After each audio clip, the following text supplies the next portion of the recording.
So, Shubham, if you are ready, you can start Yes, sir. I as will it start. is 5:30.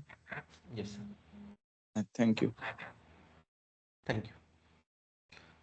So, just there is someone asking for the meeting link in the WhatsApp group. Okay. So till now, in this workshop, what we have covered. So we will go back to the first slide again, and we will see what we have covered and what is left. So in this workshop, in the first class, we had covered basics of optimization. Um, we talked about what is search space, objective space, exact methods, approximate methods, linear programming, integer programming. We also saw the classifications of optimization algorithms into meta-heuristics and heuristics, and we saw greedy algorithm. Then we moved on to understand basic concepts of single solution meta-heuristics, that is representation of a solution, generation of neighborhood, and the generation of neighborhood. This will be important when studying population-based meta-heuristics. And also, these basic concepts will be necessary to understand population-based meta-heuristic. Representation, neighborhoods, fitness, not fitness landscape, but the objective function, and we studied local search. In last class, we saw simulated annealing and taboo search, and I uh, had a hands-on session of local search using knapsack problem. So today we will cover genetic algorithm, and I have content of ant colony optimization. I will see if I can cover that portion or not. I guess I will be able to cover, but what extent we will see. Okay. So yeah, I have a little bit cold and cough, so please excuse me. Okay, so this is about the workshop material. You will be able to access this workshop material even after the workshop ends at this link. And I'm following this book. You can use this book for future reference. And you don't have chat option at your end, so you can use WhatsApp group for communication. So this is about me. I am Shubham Keshri, a PhD scholar in the Department of Management Sciences, IIT Kanpur. This is my website, and these are my email IDs. You can contact me anytime. You can contact me anytime. uh, I'll see if I can reply as soon as possible. Okay, so this is about the workshop, and yeah. So before we begin today's content, as we have covered single solution meta heuristics, and since yesterday also we started with someone explaining what a local search is. If you would want, you can just unmute yourself and speak up. So I would want to I want at least two explanation, one for local search. A person will explain local search, and another person will explain simulated annealing or maybe taboo search, whatever he is or her is, he or she is comfortable with. So yeah. Anyone?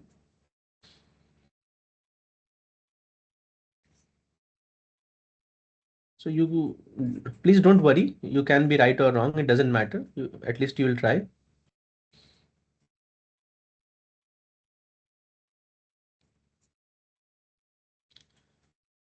Uh, I'm still waiting.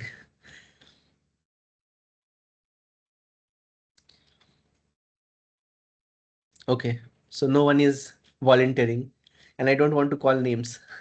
All right, so we'll proceed for today's session then. So I'm assuming everything is clear and nobody wants to show up and speak up.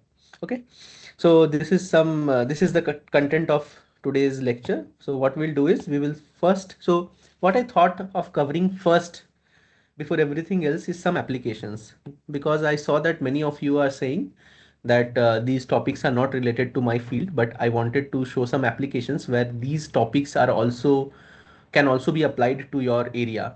Moreover, some were also saying that we are only using toy problems like knapsack problem and traveling salesman problem, but that is not true, because those problems are very fundamental problems. So what do I mean by fundamental problems? Although knapsack problem seems very trivial, I'll not say trivial, it is not trivial actually.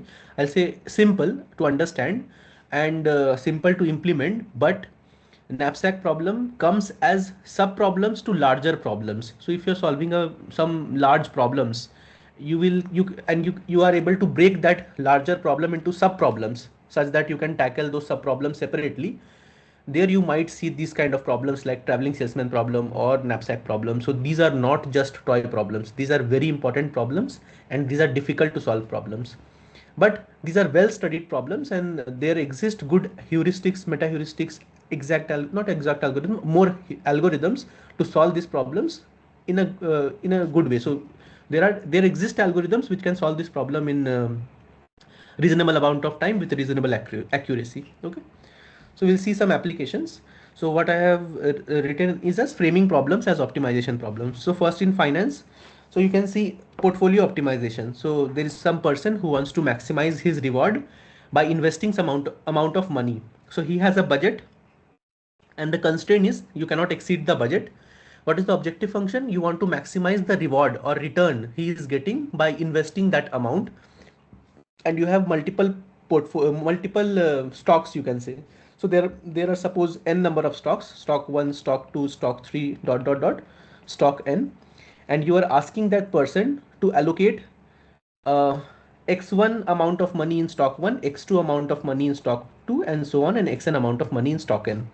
The problem is to not exceeding the budget, so x1 plus x2 dot dot dot xn shouldn't exceed the budget, and you want to maximize the reward while minimizing risk. So what is risk? You see, whenever you are investing money, higher the reward, higher the reward, higher is the risk. So you don't want to just allocate all the funds to a stock which is highly volatile. So it would increase the risk. So you want to limit your risk. Suppose you can say that there are two constraints, with budget constraint as well as limited risk. So you have to say that this much amount of risk he can take. So instead of having two objectives, you can make it one objective problem where the objective is to maximize the reward such that the risk is not exceeded by x amount or a amount or b amount, and the budget is not exceeded. So this is a optimization problem where you want to find optimal allocation of funds to different assets. Okay, so this can be stocks, assets, and so on and so forth. Risk management. So this is similar to portfolio optimization. You want to minimize risk. It can be in anything. Maybe if you are developing a project and you are seeing what kind of risk can occur. So you have some constraints and there are risks. So objective is just risk, not profit maximization. It is risk minimization. Credit scoring. So you want to maximize classification accuracy. So you have groups of people, and you want to classify them as highly worthy people and not so good with their money and so on and so forth. So you want to maximize the classification accuracy while maintaining interpredictability. And by the way, some of the examples I have asked my friends and then I have written. So if you ask me a little more detail, so I'll not be able to tell you a lot, like for example, marketing and consumer behavior, but I'll try to explain as much as I can. Okay. So for marketing, you can say customer segmentation, minimizing intra-cluster variance for better grouping. I have no idea about this. I just asked a friend and he just gave me these examples. Demand predictions, so minimizing error for sales forecasting. Matrix with a 2D vector list. The Are you 2D vectors will get transformed to a third dimension. The vectors lying on this plane, after transfer.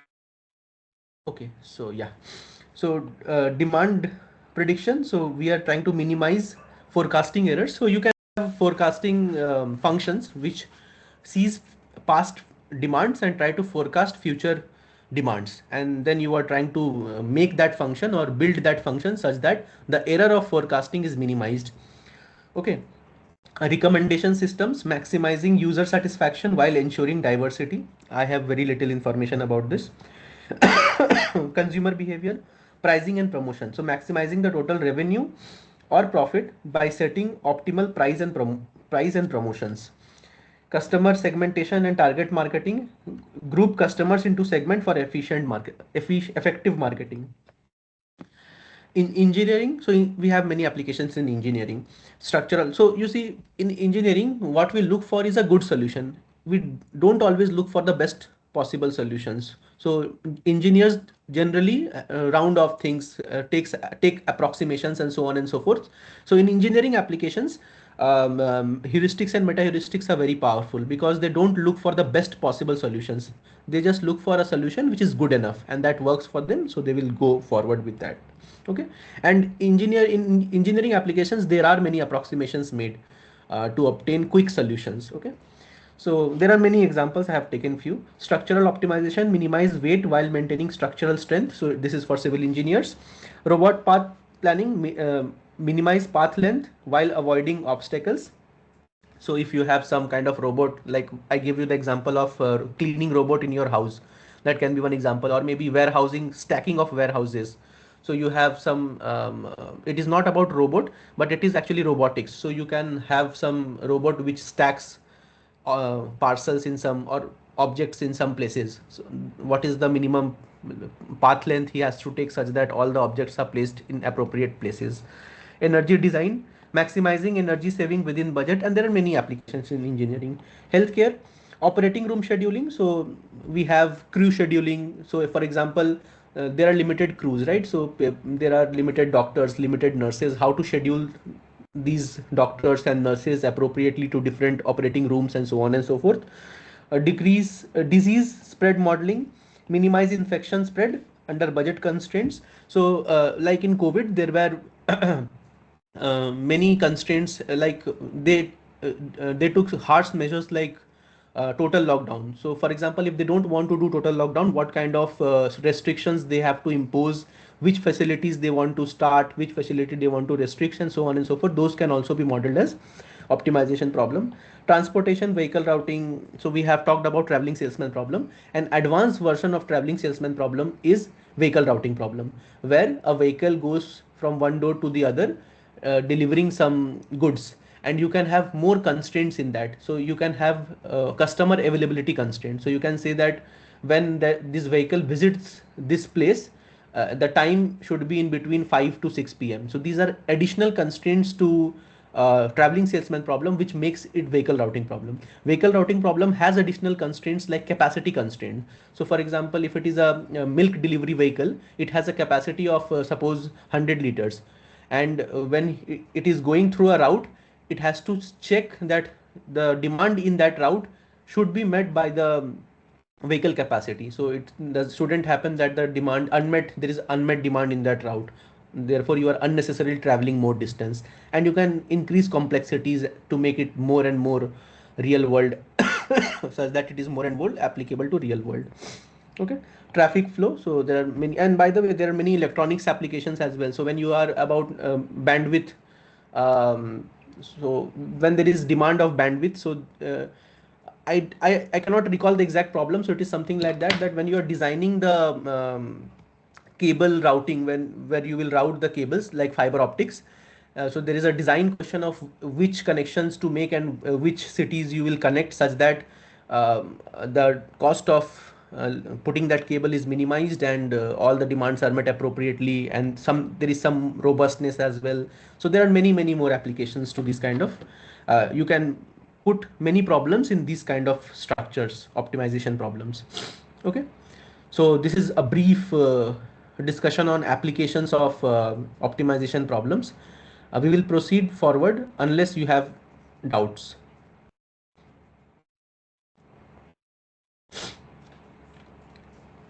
Okay.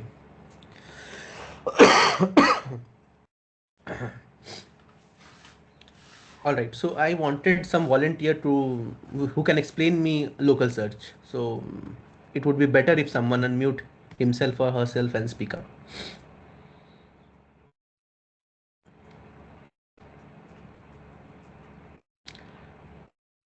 Am I out of connection or what? I don't know.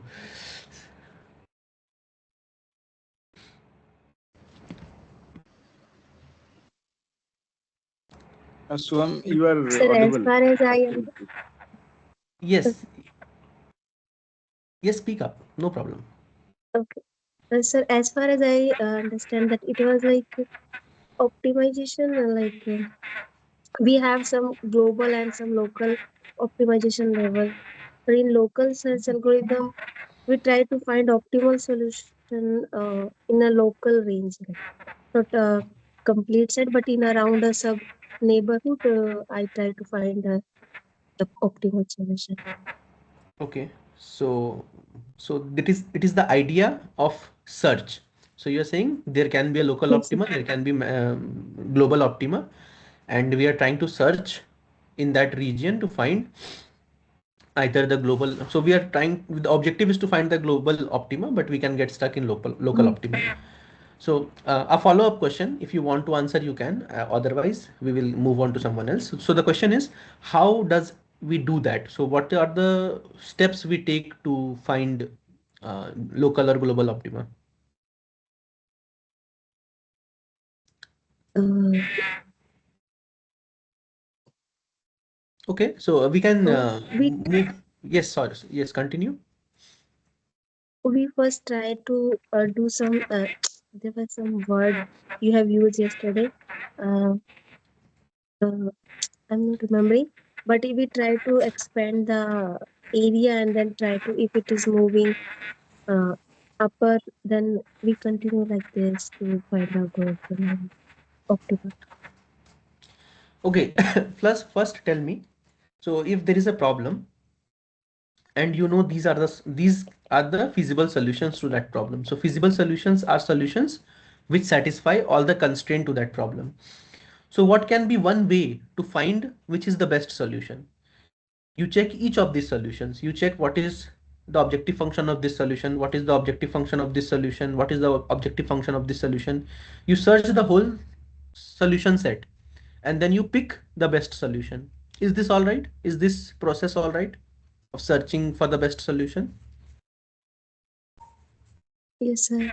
Right. So in a way, we are actually exhausting the whole search. This is known as exhaustive search or brute force method. You are picking one solution at a time and then checking which is the best one. But we saw in the first class, I think you were not there in the first class, or maybe I may be Yes. mistaken. So in the first class, we saw that this is not a very good method to take, because in this method, we will take a lot amount of time to perform the search. So what we'll do is, instead of searching through all the solutions, we will try to choose solutions. And from those chosen solutions, we will see if we can get better solutions or not. So that is the idea from which we proceed towards meta heuristics. Okay. Yes, sir. Okay. Okay. Yes, And sir, Advit. Yeah, sorry. another way you also, one another way you told that sometimes we break the constant also if we are getting a better solution. So So that you was use one condition. aspiration criteria, I guess you're saying. Yes, sir, especially. So that is that term I said only for taboo search.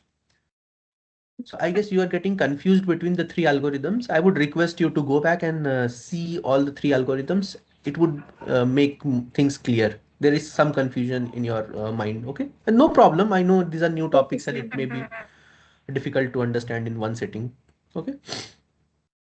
Yes, sir. Thank you. Okay. So yeah, there was one more hand up. Sir, I raised the hand to answer your question, like what is the Yes, process. sure, sure. Uh, so as per me, like what I understood is it is a heuristic method for solving optimization problems by iteratively improving the solution based on its neighborhoods, like neighboring solution. So basically, there are four steps as per the algorithm. Like it starts with an initial solution, then it explores its neighboring solutions, and then moves to a better solution it found. Otherwise, it stops when a termination condition is. Met. Okay. So this is how the search looks. So suppose you have started with this solution S. So over here we had so many solutions. We will pick a starting solution. You will create its neighborhood. So suppose this is the neighborhood, and you saw in this neighborhood, this is the best solution in this neighborhood. Then we will move to this solution. So you see, we are sticking with one solution at a time. This is why this search approach is known as single solution meta heuristics. And when we move to this new solution, so what is happening is we first pick this solution, then we saw what are the neighboring solutions. So suppose these are the neighboring solutions, and among this solution, this was the best solution. So that is S dashed. And we will see then what are its neighbor, and then we will see in this neighborhood, in this new neighborhood, which is a better solution. So suppose it is S double dashed. And in this way, we are moving from one solution at a time such that the objective function improves. So we are not searching the whole search space. We are picking one solution at a time and then searching its neighborhood. Okay. That is the idea of single solution meta heuristics. The idea of neighborhoods. Okay. That is important. Simulated annealing and taboo search are improvements of local search. So those are also local search in a way. Some improvements are included in those algorithms and therefore it is a different heuristic. Today we will understand population-based meta-heuristics. You see, the basic idea remains the same. We have a solution set which is known as the search space and it has multiple solutions. It has multiple solutions. So for example, that portfolio maximization problem, profit maximization problem for portfolio allocation. So you see, suppose you have a budget of 1,000 rupees and you have 4 assets. So I'll take one paper. Suppose the budget is 1,000 rupees and you have 4 assets, asset 1, asset 2, asset 3 and asset 4. Now you can allocate multiple you can allocate this budget to these 4 assets in multiple ways. You can have x1 to asset 1, x2 to asset 2, x3 to asset 3 and x4 to asset 4. Just the constraint is x1 plus x2 plus x3 plus x4 has to be less than equals to 1,000. You see, there are multiple solutions. You can have 0, 0, 0, 1,000, or you can have 100, 100, 100, 700, and you can have multiple, many solutions to this problem. Actually, there are infinite number of solutions if you include decimal places, right? There are infinite many solutions if you include decimal places. It can have infinite number of solutions and you cannot search infinite number of solutions and pick the best, right? So the idea is the whole meta heuristics works on this idea. We will not search the whole search space. We will try to pick regions which looks promising. And in those regions, we will try to improve. We will search more and more and more. Single solution meta heuristics does this by starting with one solution. So suppose it will start with this solution 100, 100, 100, 700, and then it will move to neighboring solutions. So what do I mean by neighbor of these solutions? We have discussed this later. So whatever it is, suppose this is solution 1, it will check its neighborhood and it will pick another solution, solution 2, and then it will search its neighborhood. Okay. So this is going from one solution at a time and searching the whole search space. Population-based metaheuristics works in a different way. It will not just work with one solution. It will try to pick up a population of solutions. So you see, the limitation of single solution based metaheuristic was we are starting with one solution. We are starting with one solution and we are trying to move to different solutions. So you see, in this way, we may be limited to some regions of the search space and other regions may get ignored because we are doing local searches. We are only performing local searches. I know we have talked about improved version of local search like simulated annealing and taboo search, which allows you to search a bigger area. But still, we are sticking with one solution at a time, and to search the whole search space, you have to stick with one solution at a time and move from one point to the other, right? Population based metaheuristics says that you start with a population of solutions. You don't start with just one solution. So you randomly pick solutions from your search space. So what can happen is you start with many solutions. Suppose the initial population size was 10. So you start with 10 solutions. So you see the 10 solutions can be anywhere in your search space, scattered, right? So you are starting with different areas. The solutions may be in different areas in the search space. And then start the solution. So it starts with an initial population. And what it does, it tries to manipulate this population. So in local search, it manipulated one solution at a time. In population based metaheuristic, it tries to manipulate the entire population at a time. So entire population will be manipulated one iteration at a time. So in the first iteration, the entire population will be manipulated. In the next iteration, the entire population will be manipulated. So when you are manipulating, you are actually moving in the search space. You are actually moving in the search space. And you see, because you have many solutions, many initial solutions, at once you are exploring the whole, not whole search space, many areas of the search space, right? So this is a more efficient way. I'll not say more efficient. It works for some problems efficiently where the landscape is very complex, where the problem structure is very complex. Instead of working with one solution at a time, you can work with population-based meta-heuristics where you can explore different areas of the search space at a time. So this is the basic idea of population-based meta-heuristics. Any questions? So the objective function would still be one, and we start with multiple solutions. Is that what you're saying? So for each individual in the population, we will evaluate its objective function. Yeah. So each individual have its own objective function, Got it. right? We will see how we manipulate those solutions. We will talk about it, but the idea is this. In single solution meta-heuristic, we stick with one solution, move around it. In population-based meta-heuristics, we pick many solutions and manipulate those solutions. Yes, Abhishek. Yeah, how is it different from multi-start local search? Like, So in multi-start local search, you are picking one solution, arriving at a local optima, then another solution you are picking and then arriving at a local optima. So you are doing it sequentially. So first a local search, then another local search, then another local search.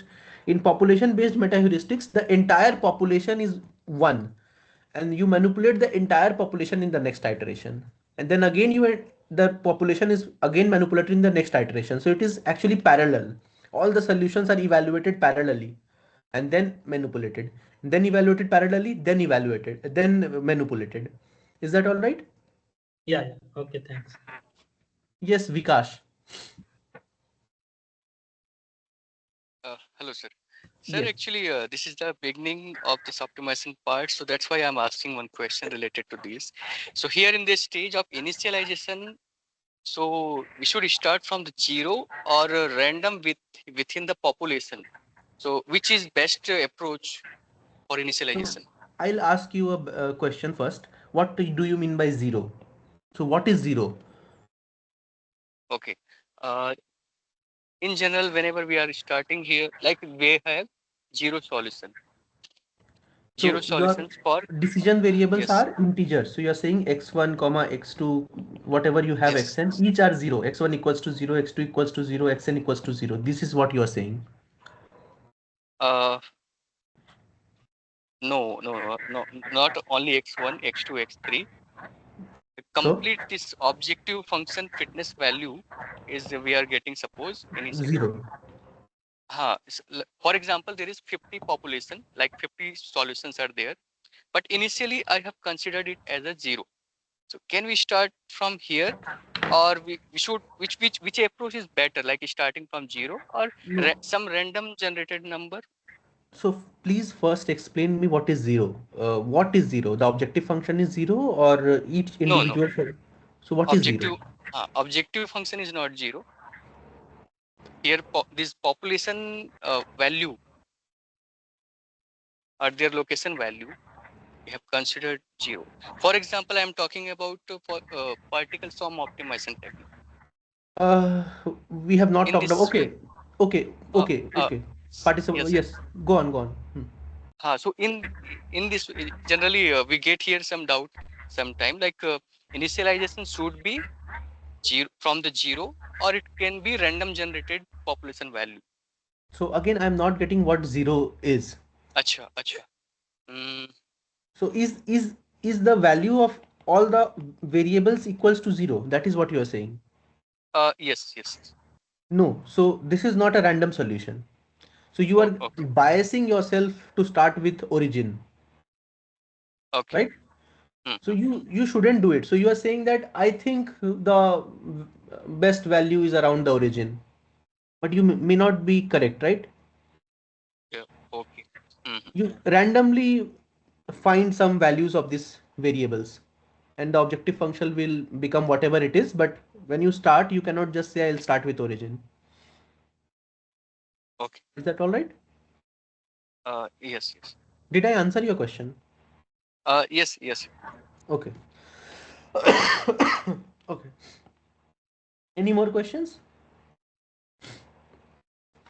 Okay. So the idea is to start with a population, and a population consists of many individuals. Okay, so these are new terminologies we are introducing. A population consists of individuals. Okay, so what does it do?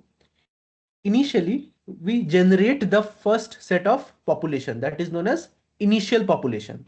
So we will generate initial population, and this population will consist of individuals. This population will consist of individuals. So suppose there are 20 points here. I don't know how many there are. There are 20 points here. There are 20 individuals in this population.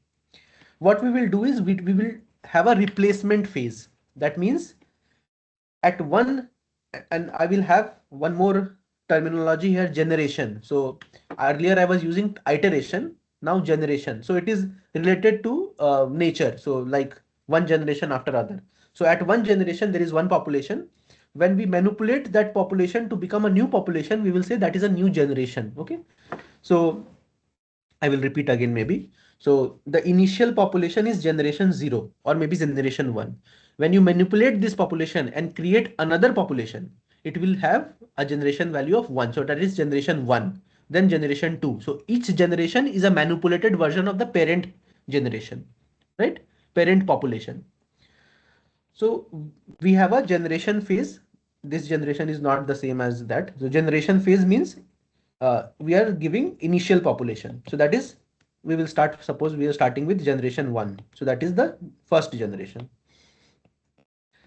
Now we will manipulate this population and make generation 2. So at the next iteration, what will this generation 2 have? These will have manipulated version of these solutions. So suppose these are the new solutions which are manipulated versions of the individuals in generation 1. Okay, these are manipulated versions of the individuals in generation 1. Okay, so each generation we are trying to improve the individuals. At each generation we are trying to improve the individuals. Okay, and this moving from one generation to the other is known as replacement. You are actually replacing the population. You are saying okay, ye old ho gaya hai, remove this population and have this new population.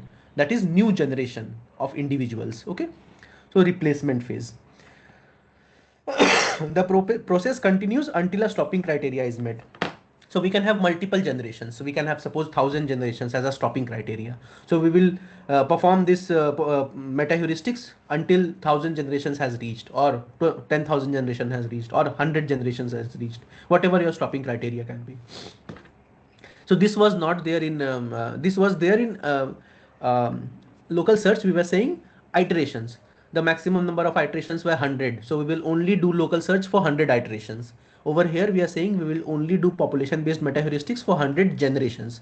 That iteration is replaced by generation over here. Okay, I guess it is clear. Now it can be memoryless or it can have memory. So we will talk about memoryless and what it is a little bit later. There are many nature inspired population based meta heuristics, evolutionary algorithms, ant colony optimization, particle swarm optimization, bee colony optimization, artificial immune system optimization, and now there are many more. But trust me, these are one of the best ones. So now what is happening is everybody is seeing some kind of nature inspired thing and then building one algorithm. But essentially most of them are somewhere have a group, and they the original one has done something similar to the other. So if you hear something new, you think that something similar is already there in the literature, which is doing like this. So you can go in the internet and search. There are owl optimization, this, that, there are many things, but the basic idea has already been discussed in some of these algorithms. Okay. S meta heuristics versus P meta heuristics. So in S meta heuristics, focus on improving a single solution iteratively. Exploration is based on local neighborhood searches. So we are only exploring the region close to the current solution. We are not exploring the whole neighborhood at a time, whole search space at a time. Suitable for problems where single solution can be refined progressively. So it is suitable for those problems where the search space is not very rugged. The fitness landscape is not very rugged. Example, local search, simulated annealing, taboo search. P metaheuristics. By the way, single solution metaheuristics is written as S metaheuristics. Population based metaheuristics is written as P metaheuristics. Maintains a population of solutions that evolve over iterations or generations, you can say. Okay. Utilizes collaborative behavior and diversity of solutions. So what does it mean? You can have those individuals interact with one another, or it may not interact with one another. Diversity of solution means since you have many solutions at a time, you are actually exploring a lot of regions in the search space. That is why diversity of solutions. Suitable for exploring large and complex solution spaces. Examples: genetic algorithm, ant colony optimization, particle swarm optimization, and there are many more. By the way, particle swarm optimization was originally designed for continuous variables. So keep in mind, if you want to use some meta heuristics to continuous variable, particle swarm optimization can be a good heuristic to use there. Key differences: S meta heuristics explore a single trajectory in the solution space, while P meta heuristics explore multiple trajectory simultaneously. We will talk about it. And since there are diverse people here, this problem which I was talking about, this portfolio optimization, this is a continuous optimization problem. These variables can take continuous values, real values. So particle swarm optimization can be a good method to solve this problem. Okay, depending upon constraints. So constraints complicate a problem. Okay, right. What is evolutionary algorithm? So you see, evolutionary algorithm is a subclass of population based metaheuristics. Okay, and these algorithms are inspired by nature. Not nature, just not nature, natural evolution. These are algorithms which are inspired by natural evolution. So how human evolved, not just human, species evolved. So those ideas, evolution of nature, those ideas are taken to build algorithms. Like for example, if you are from biology, or maybe you have heard these phrases: survival of the fittest, Darwin's theory of evolution. These ideas are taken to build algorithms. Okay, so we will talk about this. Originate from Mendel hereditary principles. If you don't know Mendel, who is he, you don't need to care about it right now. But Mendel was a person who talked about gene, and he is actually known as father of gene something, I don't remember. And father of genetics, right? Father of genetics. So he is actually a big shot person.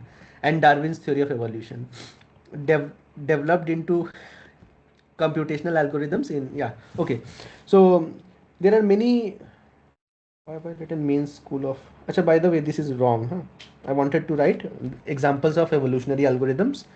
So genetic algorithm, evolution strategy, evolutionary programming, genetic programming. These are all examples of evolutionary algorithms.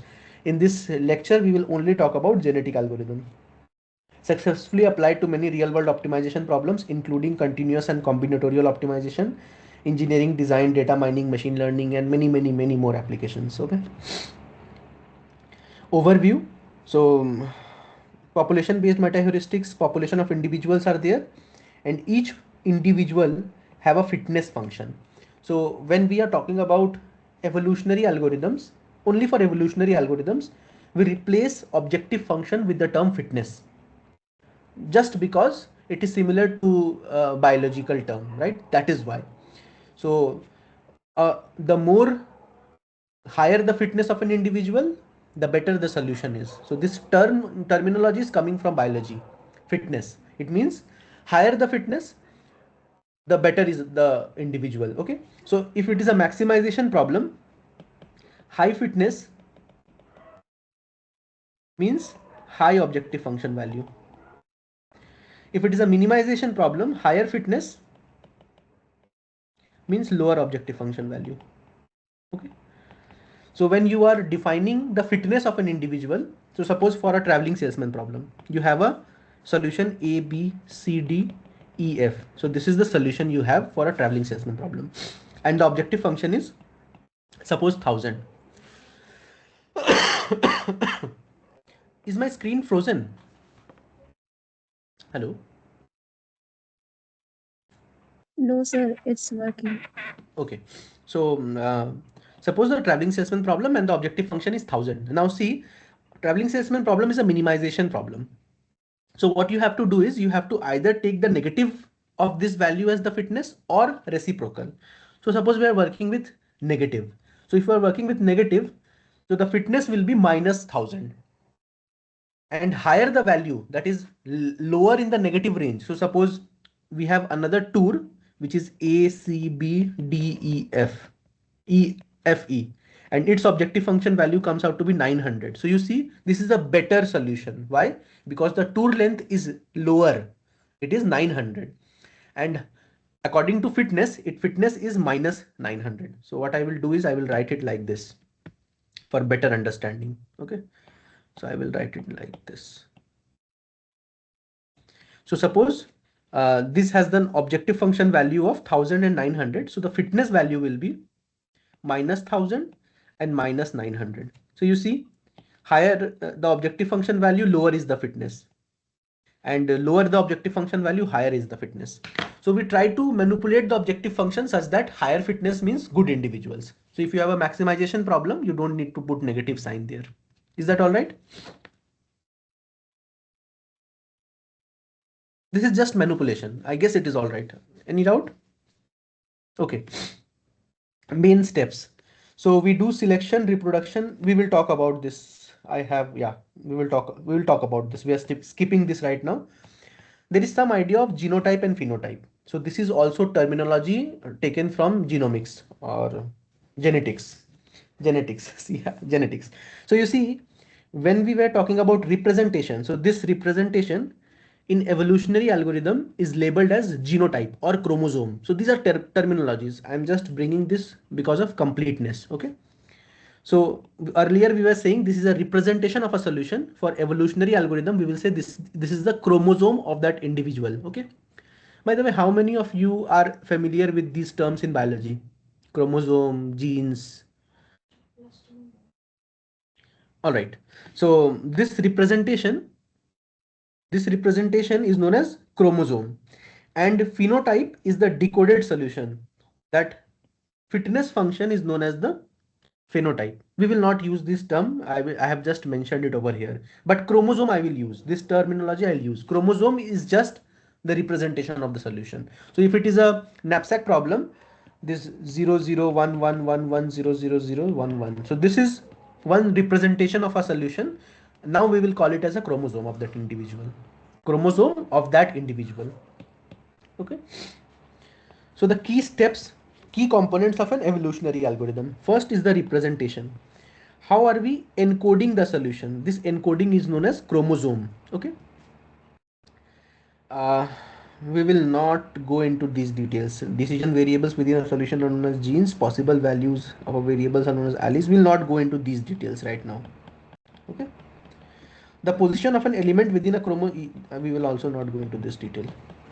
Okay. So one encoded representation, we will call it as chromosome. So this is the first component of an evolutionary algorithm. Population initialization. So we will initialize the population, maybe randomly or maybe some other method. We will try to, so suppose it is a traveling salesman problem and we are saying we will begin. So I will just take one example over here. So suppose we are solving a traveling salesman problem for 1000 cities. So it is a large problem. 1000 cities means a very large problem. Now you see, we say the representation or the chromosome will be a permutation of 1000 cities. A permutation of 1000 cities. This is the first component, representation. So the chromosome of an individual will be a permutation of 1000 cities. Second is population initialization. So you have to have some number of individuals in the starting population. So suppose my population size how many individuals will be there in my population is suppose 50. So I will have 50 individuals in my population. What are these? If we go back, you see, we are starting with some number of individuals, right? So we are saying that number of individuals is known as population size. I will start with 50 solutions at the start. My initial population will have 50 individuals, 50 solutions. Okay.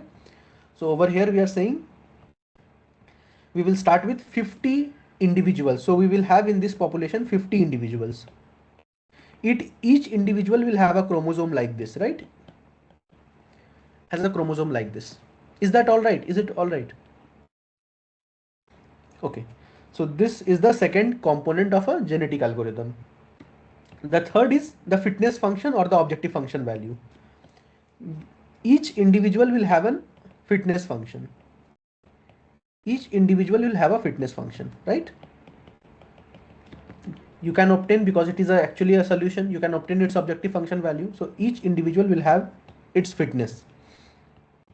Now what we will do is, in evolutionary algorithm, what we do is, from that population we pick some number of parents. We will say, suppose there are 50 individuals in this population, we will say we will pick 30 of them and then we will make them reproduce.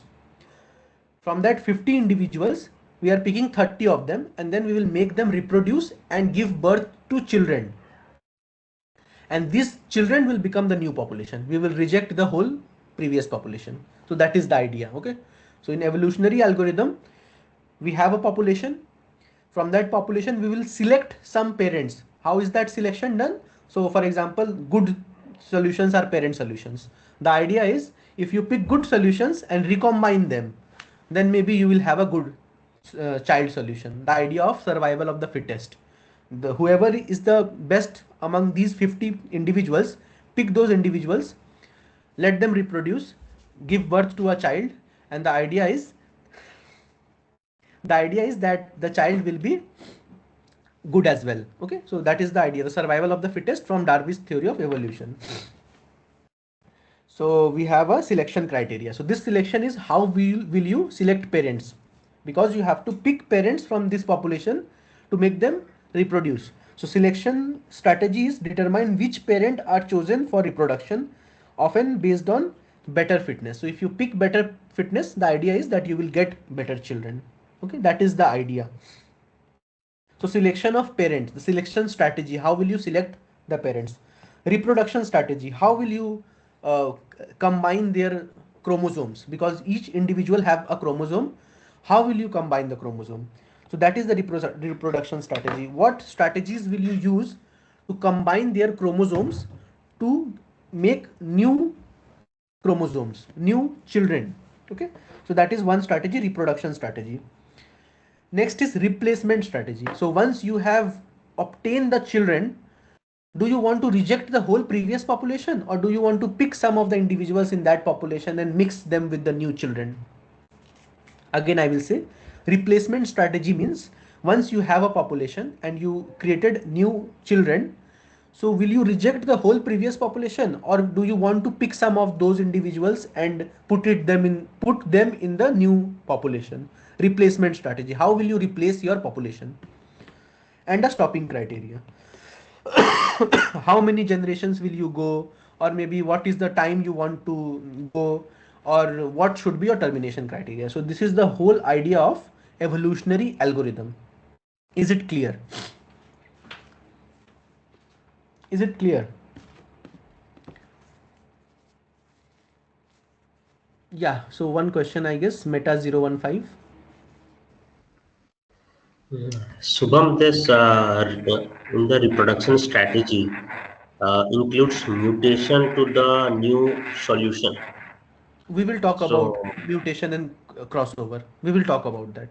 about the practical application, is it like you can use it in the marketing scenario, like a product is getting a future upgrade and the population, estimating that population of new product variant can be used, or even if any professor can also comment, I would actually welcome the suggestion also. Like, is this related to reproduction strategy of estimating market size of new product variant in No, market. no, no, no, no, no, no, no. You see, over here we are picking solutions. How do we represent a solution? It is just encoding.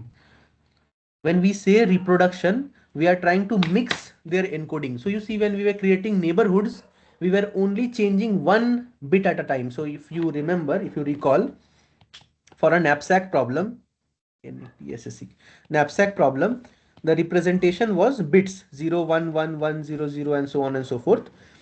The way we created neighbors was we changed one bit at a time.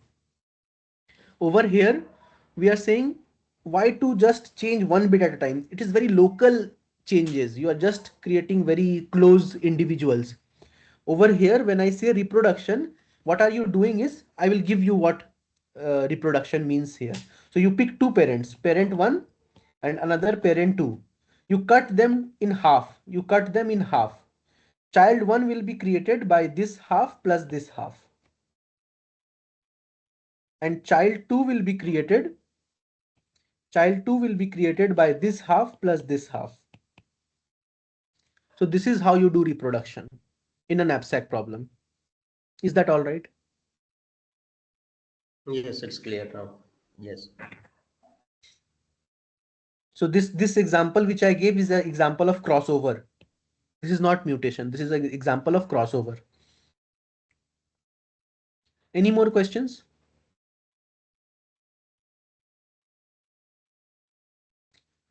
You can ask questions. I guess you may have some doubts. By the way, what are we doing? Over here, the idea is in the whole search space, we will pick solutions in the distributed around the search space that we will call as one generation. We will manipulate that solution to become the next generation. And the manipulation is selection of parents, reproduction, replacement, and then we will get a new generation. And then we will repeat. What are we doing? What are we doing by this? We are trying to move on to better solutions. The idea is to move to better solutions. Yes, Abhishek. Yeah, I was asking like uh, if we do multiple local searches to track multiple trajectories, so and that too simultaneously. So will it be population-based metaheuristics? Because there also we are doing multiple trajectories, like exploring multiple trajectories simultaneously. So that's Actually, what no. population. Actually, Okay. I'll show you an example or maybe clarify that doubt. So you see, suppose you have a population of size 4. Suppose the population size is 4. So you are saying you will pick these solutions only and you will do local search. So when you do local search around these 4 populations, so suppose this is the first neighborhood, second neighborhood, third neighborhood, fourth neighborhood, fifth neighborhood, sixth neighborhood, and this is the best solution you found for this. Similarly, for this also you did neighborhood searches and this is the best solution you found, and so on for this also. And this is the best solution you found for this, and you did neighborhood searches for this also. This is the best solution you found. Okay. Now, Yeah. if you do this population based meta heuristics, and when you are recombining, so what are you doing? You are picking solution 1, you are picking solution 2, you are doing reproduction. So when you are doing reproduction, you see you are recombining materials from parent 1 and parent 2 like this. Some part of parent 1 is coming and some part of parent 2 is coming, right? Yeah. So in a way you are randomizing, it's not actually randomization. You are storing the one half of this solution and you are storing one half of this solution. Maybe for this solution, parent 1, this half was a good half, this half was a bad half, and for this solution, this half was a bad half and this half was a good half. By doing this recombination, you are in a way creating a solution of best of both worlds. This half is good for from parent 1, this half is good from parent 2. And you see, by doing that, you can jump from here to some random area in the search space. You can jump from here to here directly. You don't need to do local searches and then come here. By doing this kind of recombination, you can directly come from some part of the search to some part of the search. Is that all right? Yes. Yes. Thank you. Yes, Jyoti. Jyoti, your hand is up and you are mute. Sir, I'm asking that you are talking about the first half and the second half of another individual. Yes. It is one of the possibility only, na? You're talking about. So when we are picking parents, we have to pick parents Yeah. such that those are good individuals. So if parents Okay. are good, it is likely that the children will also be good. It may happen that But we create bad children. It may happen. yeah, this is the one possibility you are talking about. Yes, There yes, could be yes, another also with the same yes. parent. True. You are Okay. going correctly. You are saying correctly. Okay, So I will okay, sir. again come back here. So where we have only talked about crossover. We have not talked about mutation. Mutation is a bit different. Mutation operate. So we will talk about mutation. So we have mutation as well. Okay, we will talk about it. Any more doubt or questions? I saw one more hand. Siddharth, I guess. Yes, Siddharth. Sir, I have doubt about single-based metaheuristic and population-based metaheuristic. In Yes. single-based metaheuristics, we generally do the brute force, actually going to neighbor, then second neighbor, third neighbor kind of thing. No, we are not Single, doing brute force. Brute force is searching the whole search space. sorry, not brute force means at one time we go in initial like generation, and then we'll search about the neighborhood, and then we find the next neighborhood, then again we search about that neighbor. So sir, Yes.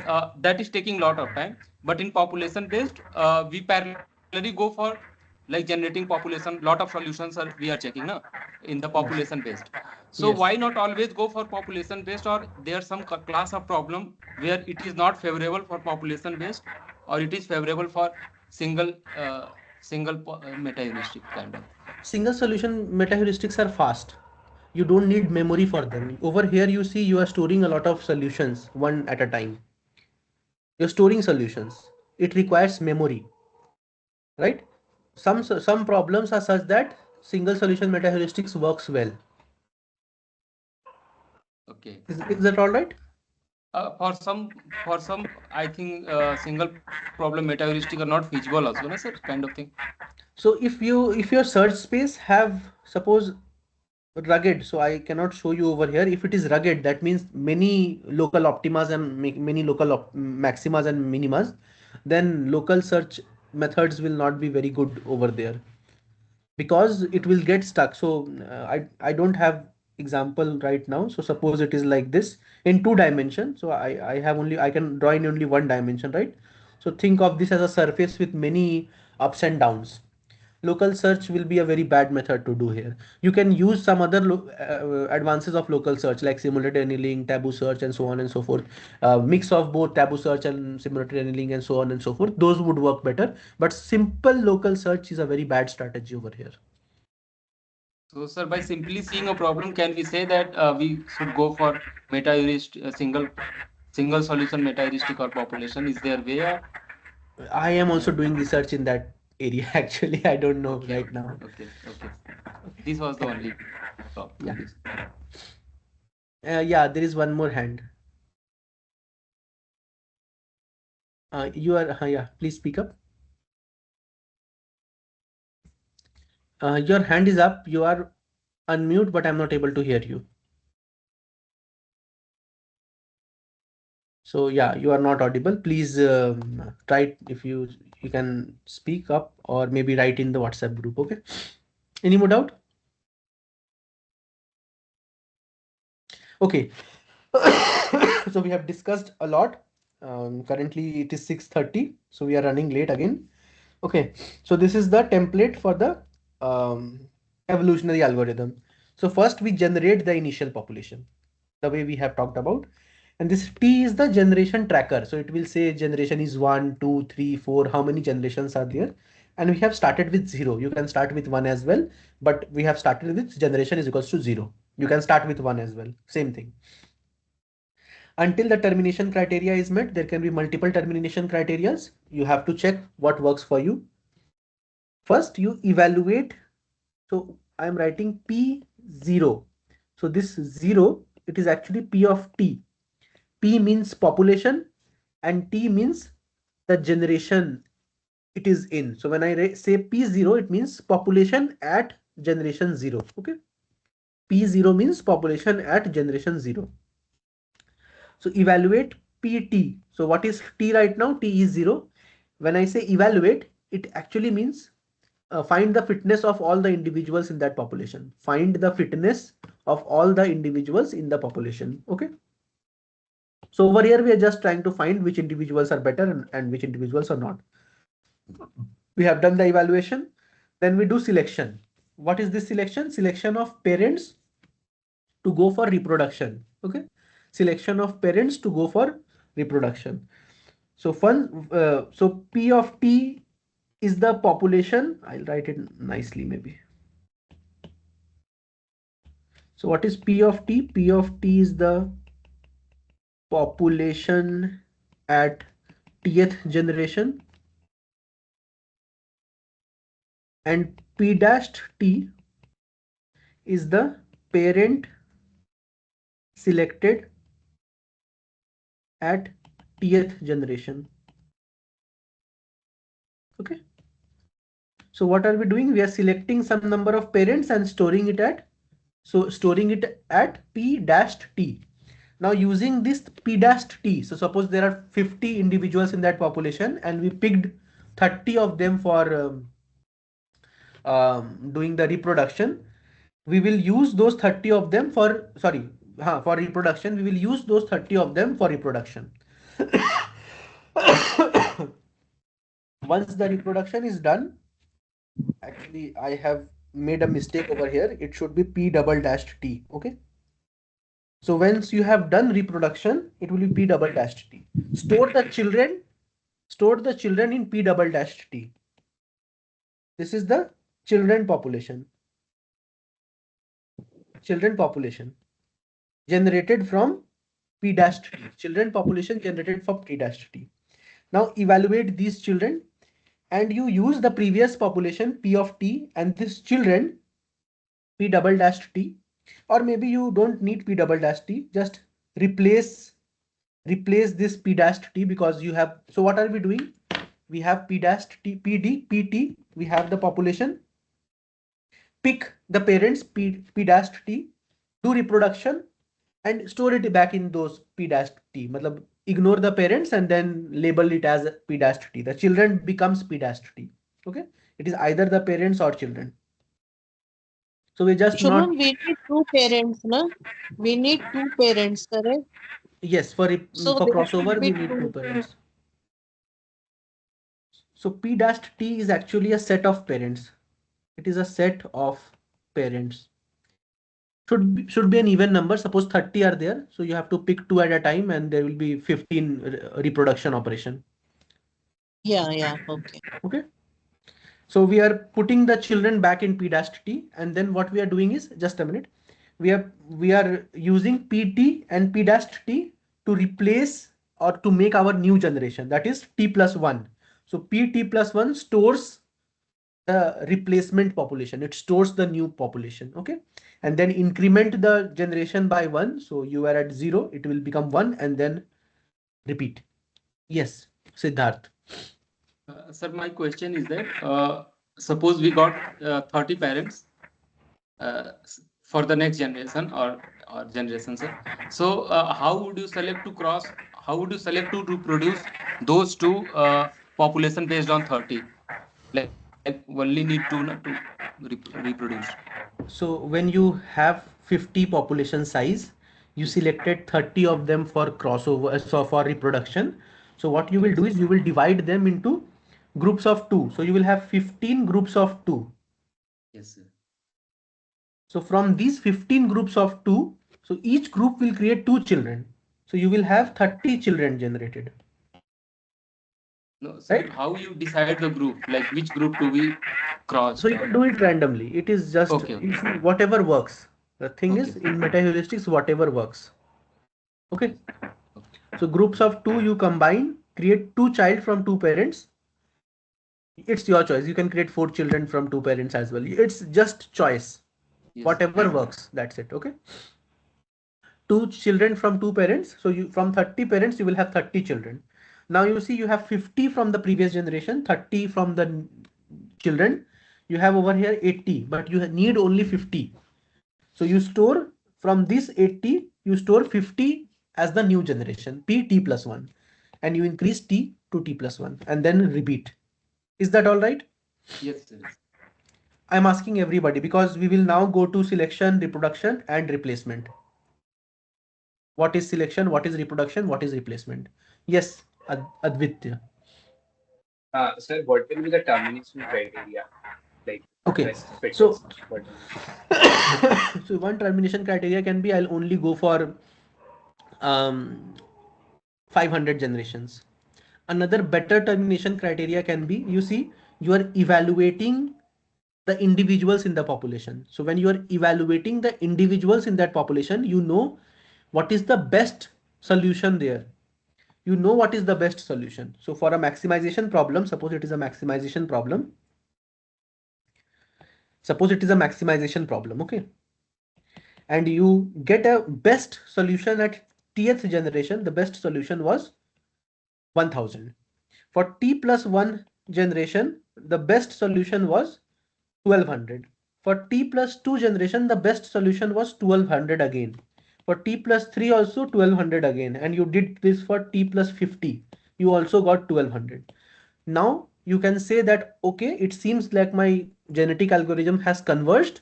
I have checked for 50 generations and my objective function did not change. Due to convergence, I can terminate. This is another termination criteria. Is that all right? Yeah, yeah. Objective function is not changing generation after generation. It indicates it has converged. It doesn't indicate you have obtained the optimal solution. It just indicates your algorithm has converged to a solution. Yes, there's one more hand. Um, Suppose like I have population of 50 and you are selecting 30 for the uh, for the reproduction. So sir, how should we select, like you have said, we should select the good parents for giving reproduction to the good children. So how we will be doing that? So we will talk about selection, reproduction, and replacement next. Okay. Okay. Is the algorithm clear? Yes, yes.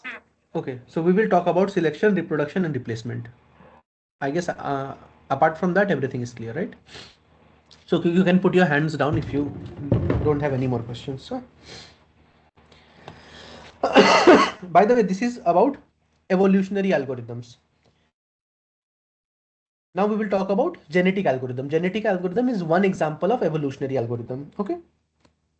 So when I mentioned about, okay, let's move forward. So actually what I did is many terminologies which I mentioned for evolutionary algorithm was for genetic algorithm. Okay. So because those are also used in genetic algorithm. There are other evolutionary algorithms as well. Have I mentioned them here? Yeah. So evolutionary strategy, evolution strategy, evolutionary programming, genetic programming, these use the same terminology. So genetic algorithm is a evolutionary algorithm inspired by natural selection, mimic the process of evolution to solve optimization problems. Solution are represented as chromosomes, selection, crossover, mutation. We will discuss. What is selection? Retain the fittest individual based on their object. We will discuss this. Let me see.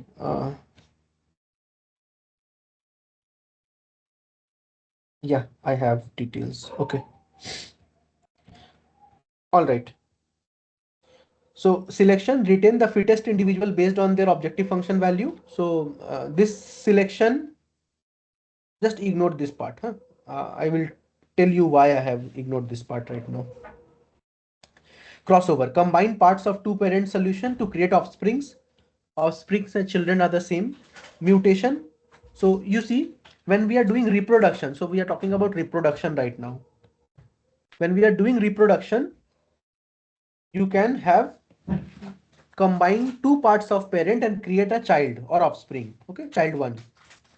Now in nature there is something called mutation. What happens is randomly some part of the chromosome changes and it has been seen that this mutation plays significant role, has played significant role in creating good individuals in the in nature. So here also what we do is, when once crossover has been done, we randomly select, we randomly change that solution little bit. So I'll tell you what it is.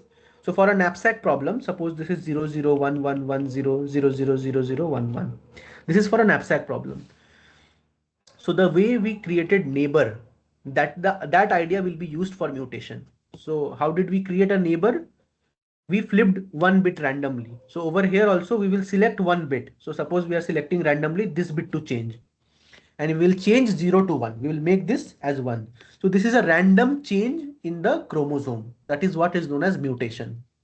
For a traveling salesman problem, A, B, C, D, E, F, G, H, I. For a traveling salesman problem, a mutation can be a swap. So you can just swap these two. You can have F and E. Instead of EF, you can swap it to FE.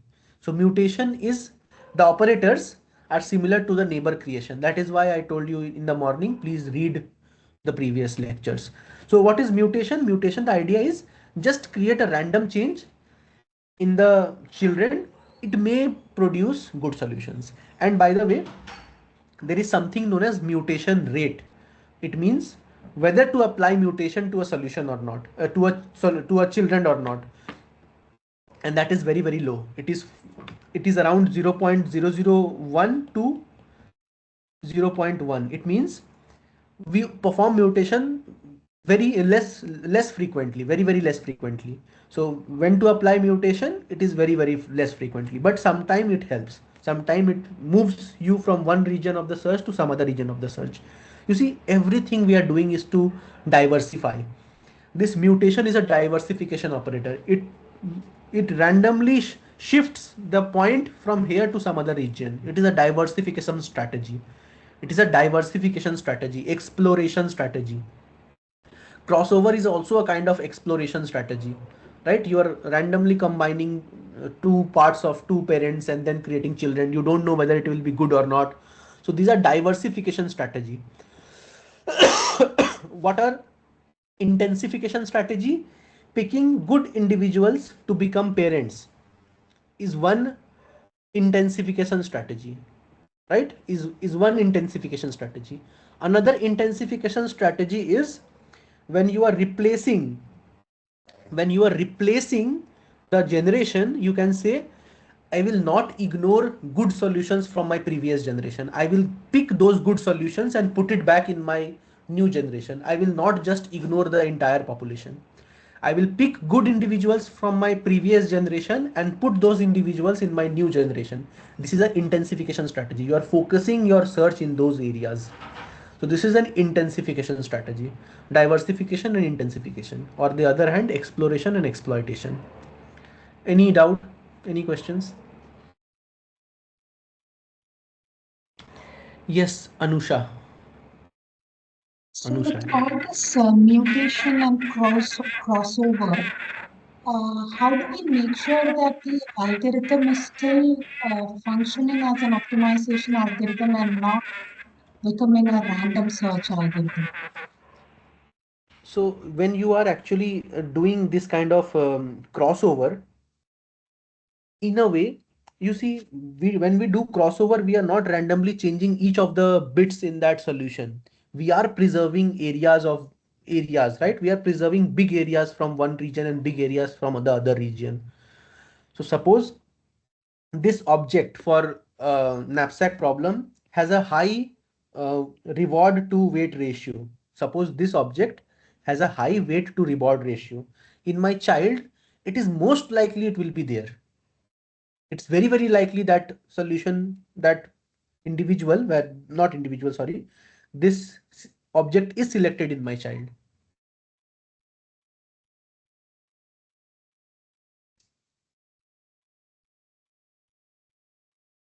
Yeah, I couldn't hear you. No, I got your point. So it is like at every step we are trying to save the best ones and then discard the not So I will good give you I options. will give you one more example for traveling salesman problem. Maybe that will be more clear your doubts.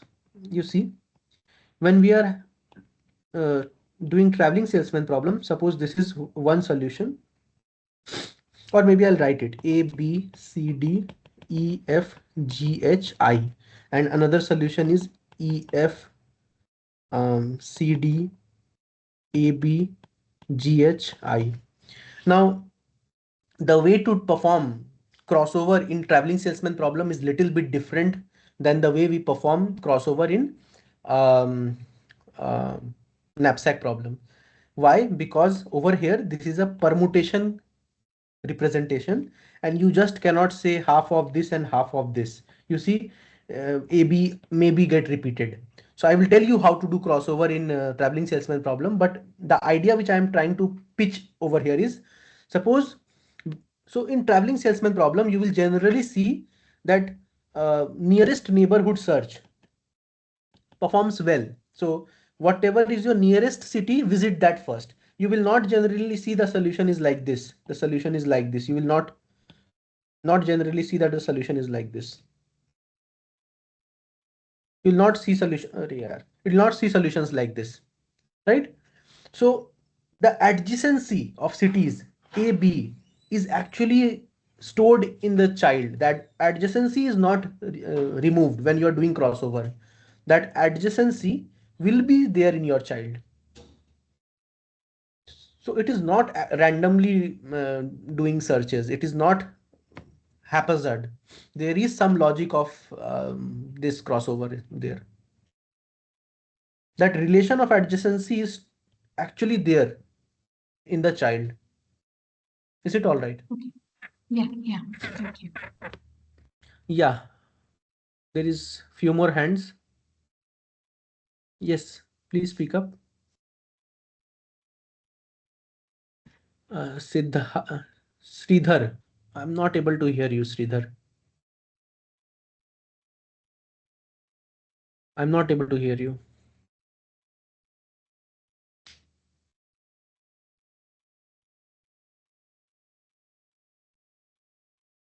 Okay. Okay, so we will talk about selection, crossover, and mutation. Yeah. And by the way, Sridhar, you can ask me anytime if your mic works. Huh?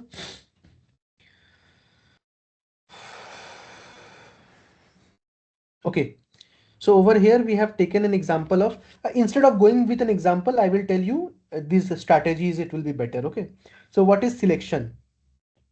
How do you select parents? So these are the three things we have not talked about: selection, reproduction, and replacement. We will only talk about these three things. I'll not go in my slides. What has happened is I have taken these slides from my previous lecture. I had one more course and I have taken some of the slides from here instead of preparing those slides separately. So some things are here which shouldn't be here and something like that. Okay. All right. So we are talking about selection. So I have selection slide here. Yeah, selection. So there are many selection strategies. You can have different kinds of selection strategies. And yeah, so yesterday there was a question on, if you remember, probability of selecting, I was saying it is 0.6, and someone was asking why do you generate a random number R?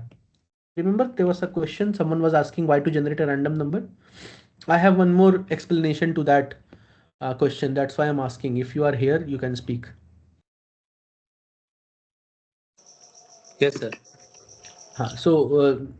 Yeah, so I'm saying, so if you remember, I was saying that probability of acceptance is 0.6 and not acceptance is 0.4. And I'm saying I had to generate a random number, and if it is less than 0.6, I will select that solution, and if it is not, then I'll reject that solution.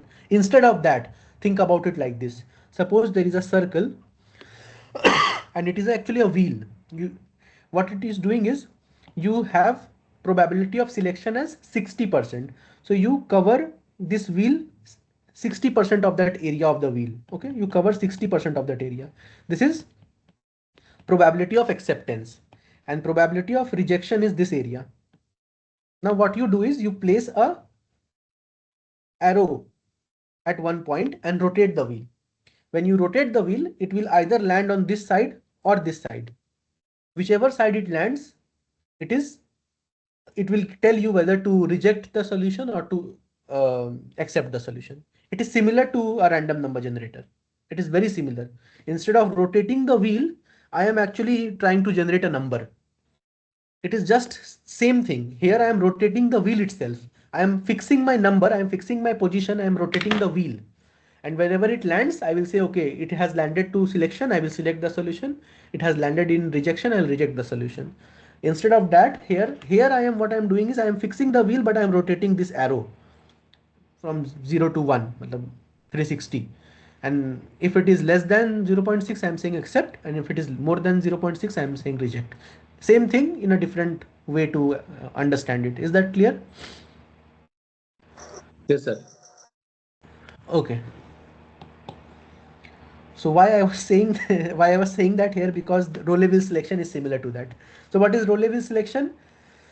So suppose you have 50 individuals in the population, and each individual has a fitness function, and suppose it is a maximization problem. For the time being, suppose it is a maximization problem. So each individual will have a fitness. So suppose the first individual has a fitness of 100, second individual has a fitness of 120, and so on and so forth, 500, 80. And you see, for each individual, you know its fitness. And for the entire population, you can sum this up and get the fitness. So suppose the sum is 1000, or maybe something. Okay, 1000. Now you know the proportion of each individual. The first individual is 100 by 1000. The second individual is 120 by 1000. The third individual, or maybe this is 500 by 1000. So in this case, you can get the proportion each individual holds. Now you can create a wheel, and you can divide that wheel into 50 parts. And the proportion this area is same as whatever this is. Okay. Now what you do is you put one arrow, rotate the wheel, wherever it lands, that individual is selected. Now you see, this has a very good way of selecting good solutions. You see, this solution 500 has a high fitness value, has a good objective function, and you see it will hold a very large area of my roulette wheel. This is known as roulette wheel. In casino there are roulette wheel, it is similar to that. So since its fitness value is high, the area it will hold in the roulette wheel will be high, and the chances of it getting selected is high. And this is how we do roulette wheel selection of parents. And this roulette wheel selection is biased towards selecting good parents. Why? Because the area on which that arrow will land, that area for good individuals is larger. Is that all right? So someone was asking questions on selection of parents. Is this row level selection clear? You can also say roulette wheel selection. I don't know how is it pronounced, so I'm saying roulette wheel selection. Yes, Siddharth. Sir, actually, I was asking, but there is a bit more doubt, sir. Here, uh, when we are generating population, like you are dividing those into fractions and then converting into roulette wheel and then moving, and it's actually you doing the probabilistic way of selection.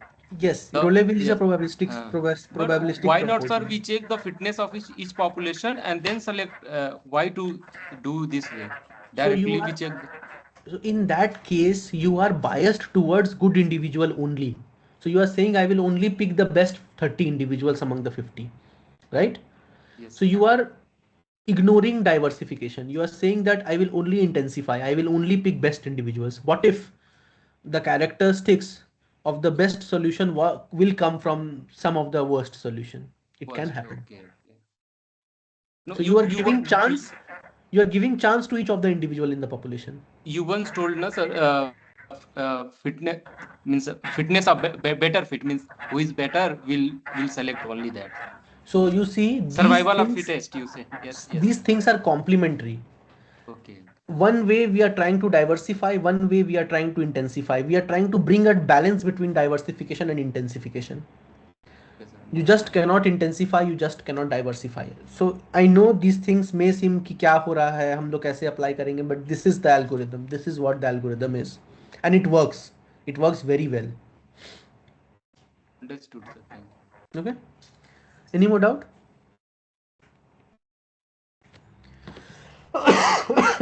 Another is tournament selection. So what is tournament selection? By the way, there is not just two kind of selection. There are more ways of doing selection, but I have mentioned only two over here.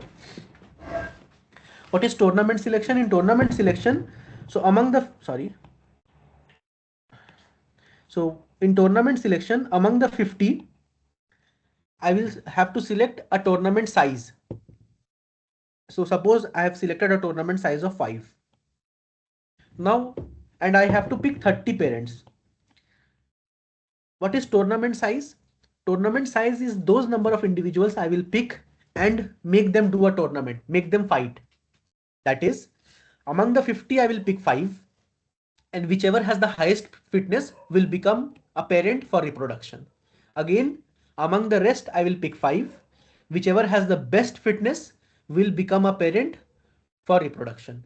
Again, among the rest, I will pick 5. Whichever has the best fitness will become a parent for reproduction. We are doing a tournament. Is that all right?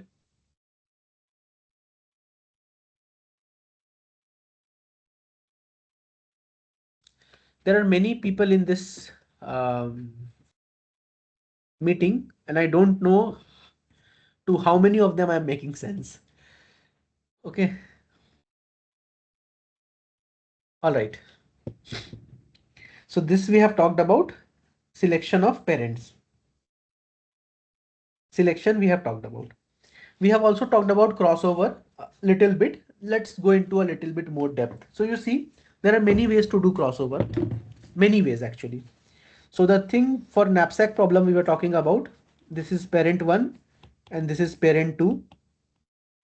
And we are saying split it into half and then take this region and make child 1 and take this region and make child 2. So this is known as 1-point crossover. You are only selecting 1 point to do the crossover. 1-point crossover. There are many ways to do crossover. It depends upon the representation. It depends upon the problem. I'm giving you few of the examples. If you want, you can read more. 1-point crossover. You can have 2-point crossover. What is that? For 2-point crossover,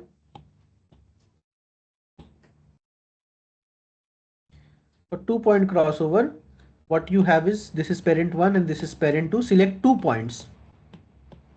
Now this region and these two regions will become child 1 and this region and these region will become child 2. This is 2-point crossover. And there are many more ways to do crossover for knapsack problem. So if I go back for representation, so I started representation over here. If I go, oh, not here, here. Just a minute.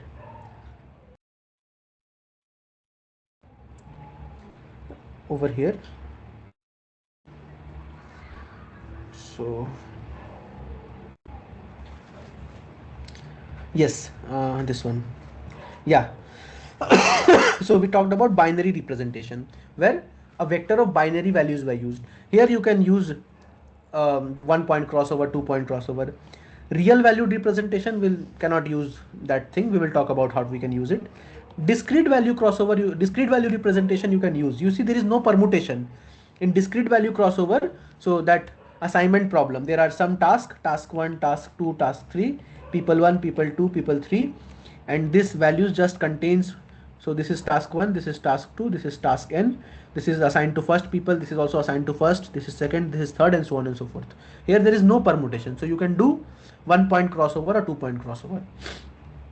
Real valued representation and permutation representation, we will see how to do crossover for these two. Okay, so for real valued crossover, real valued representation, suppose x1 is the parent 1 and x2 is parent 2, x2 is parent 2, so x3 can be x1 plus x2 minus x1 times alpha, where alpha is a random number between 0 and 1, something like that, right? So it is just picking some number between x1 and x2. Or there are other ways also. You can take some function, something like that, you can create some random values between these two. Okay, this is for real value crossover. This alpha determines whether you are close to x1 or whether you are close to x2. Okay, lower the value of alpha, you are closer to x1, higher the value of alpha, you are closer to x2. This one. For permutation representation, it is slightly different, slightly. So suppose this is a permutation A, B, C, D, E, F, G, H, I, J, and this is parent 1, and for parent 2 it is C, B, A, D, I, J. I'll just change it maybe. It is J, I, B, C, D, not D, F, A, E, H, G, A, B, C, D, E, F, G, H, I, J. Huh. So this is parent 2. Okay. Now what you do is, if you want to do one point crossover, you can do it, but it behaves slightly differently. So randomly you pick one point. It can be anywhere. By the way, here also, these points can be anywhere. It need not be in the middle. Randomly you can pick this point or this point. It can be anywhere. Huh? So over here also pick a random point. So suppose you are picked this point. Now what you do is, you pick the first part of parent 1. What is that? A, B, C, D. You pick the first part of parent 1, and for parent 2 you remove this whatever these cities are. So you remove B, A, B, C and D, and then put it as it is. So you J, I, F, E, H, G. This is child 1. For child 2 you take this part as it is. So you can say E, F, sorry, for child 2 you pick one random point at this. Over here, whatever random point, suppose you pick this point, you say J, I, B, C, and then you remove J, I, B, C from this J, I, B, C, and then you put as it is. So it will be A, D, E, F, G, H. This is child 2. So you have created child 1 and child 2. It is just a trick. You are not repeating the values because you cannot repeat values. By the way, these are just few examples of doing crossovers. There are multiple ways to do crossover. Is it clear? Is it clear? Yes, sir. Right. And mutation is same as neighborhood generation. So if you talk about permutation representation में कैसे mutation करना है, it is just swap, insertion, inversion, whatever we have talked about in neighborhood generation, those are operators for mutation over here. So for knapsack problem, it will be bit flips. For real valued representation, it will be just slightly change. You change it by adding 0.1 or maybe some random number, or some random number which is very small. These are ways of doing. So whatever operators you use for neighborhood generation in single solution metaheuristics, that will become mutation operator. That will become mutation operator in genetic algorithm. Is that clear? If it is clear, now we can come back and see this. And we did not talk about replace. We did not talk about replace. So replacement can be, there can be many replacement strategy. One is to replace the whole generation. You forget about PT and replace it with P dash T. You have to make sure that this is of the size of your initial population. If P dash T has the same size, suppose this size was 50 and you are generating 50 children, you have ways to generate 50 children. So you just replace PT with P dash T. That is one strategy. There are other strategies as well. What are other strategies? What you do is you combine these two populations. You combine these two populations and pick the best 50 among those. You combine these two populations and you pick the best 50 among those. This is another strategy. Another strategy, third strategy can be, you combine these two populations. Don't pick 50. You only pick 40. You combine these two populations. Don't pick 50. You only pick 40. The rest 10 pick randomly in this combined population. That is, you are not just biasing yourself toward best solution. You have picked the best 40, but the rest 10 you are randomly picking from the combined population. So you are trying to diversify as well. So whenever you are, I will utter a term right now, whenever you are keeping the best individuals from one generation to the other, that is known as elitism. You are preserving elite solutions, you are preserving better solutions, that is known as elitism. Okay, these are terminologies for genetic algorithm. So when you are actually combining these two populations and picking the best 50, you are doing extreme elitism, you are only picking the best 50 solutions. But when you are picking only 40 and the rest 10 you are randomly picking from the remaining solutions, then you are not doing extreme elitism, you are doing elitism, you are picking the best solution, but you are picking some random solutions as well. One more way to do it is combine all the solutions and then pick randomly 50. That is extremely away from elitism, you are not doing elitism at all, you are just picking randomly 50. That is also not a good way to do, because you have to find ways of preserving good solutions, you have put effort to find good solutions and you are ignoring those solutions afterward. So these are some of the ways to do replacement. So we have talked about selection, we have talked about reproduction, we have talked about replacement. If these three things are clear, then we will come back to this algorithm and we will see how it works again. Questions?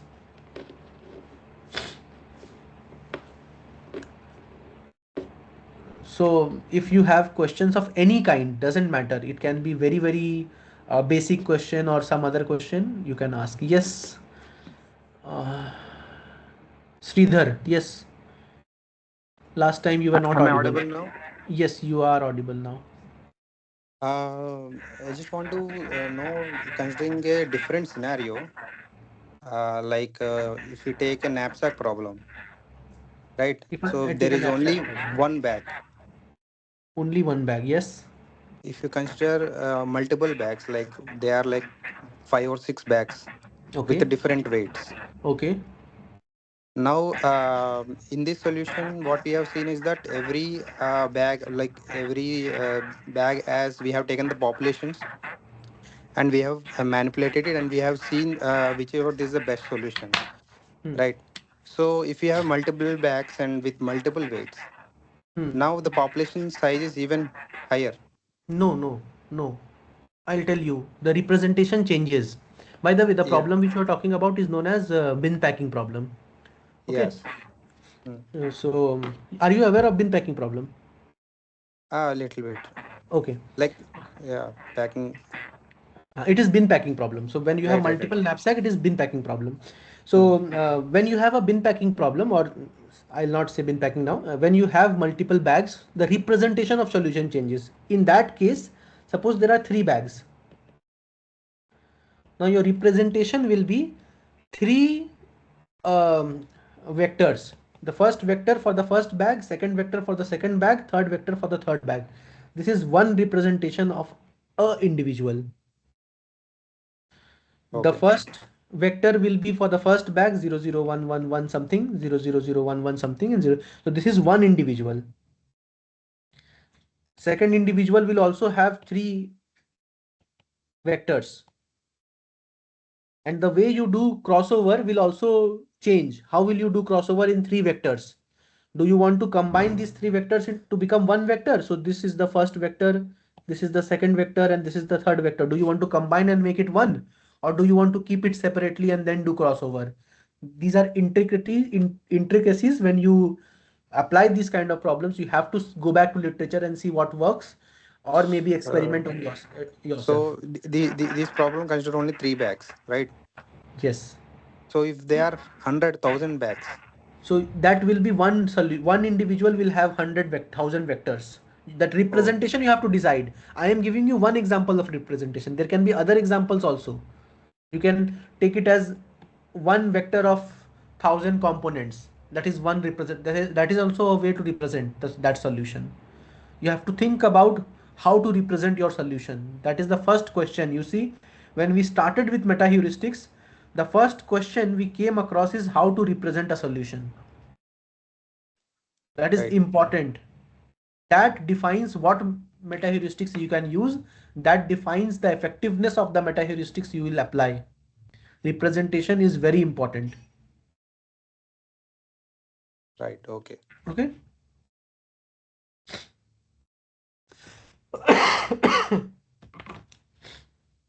Questions?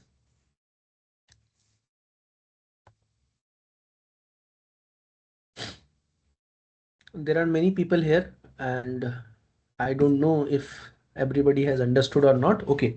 So what we'll do is we will just see this once, that algorithm, and then we will take 5 minutes break. Okay. So we'll come back over here and we'll see. You see, we are generating an initial population. What does it mean? We have a set of a landscape, a set of solutions. We will not search the entire landscape. It is not possible, not feasible to do for larger size problems. So what we do is we pick some individuals as my initial population, as my initial population. Now we evaluate those populations and we see which is the best. That is just for tracking. It is not helping over here right now. Now among this population, I pick some to become the parent. Once I have selected parents, I will do reproduction. Once reproduction is done, I have created child or children, and I will combine this children with my existing population, and then I will try to build my new population, that is replace. Once I have built a new population, I will repeat the process again until termination. Any questions? Yes. Hello, Shubham. During the reproduction, it is like exploration, correct? Yes. Yeah. Yes. And the total number of population size also will help us. If it is more, it will help in more exploration. Your generation size also change. If your Correct. generation number is also high, it is more exploration. It So will it depends. more. You have Okay. to experiment. Okay. Okay. Actually, what is happening is I have skipped one portion when I was explaining this initial part of meta heuristics. We have discussed represent. So I'll come here. We have discussed representation. We have discussed objective function. We have discussed constraint handling. We have discussed state space and neighborhood. But one portion I skipped, which is in this book, which is known as parameter tuning. So what this says is, so these questions which you are asking, how many generations should we have? What should be the size of the population? What should be my mutation rate, and so on and so forth? Those are parameters. You have to tune those parameters to initiate your algorithm. And it is actually a difficult thing to do. So you have to perform some preliminary experiment, do some statistical analysis, and then you see, okay, this size of population works best. It is neither too high or neither too low. So I'll pick this size of my population. This size of parent selection is appropriate. It is neither too high nor too low. These things you have to do before running these algorithms. Okay. Thank you. Any more doubt?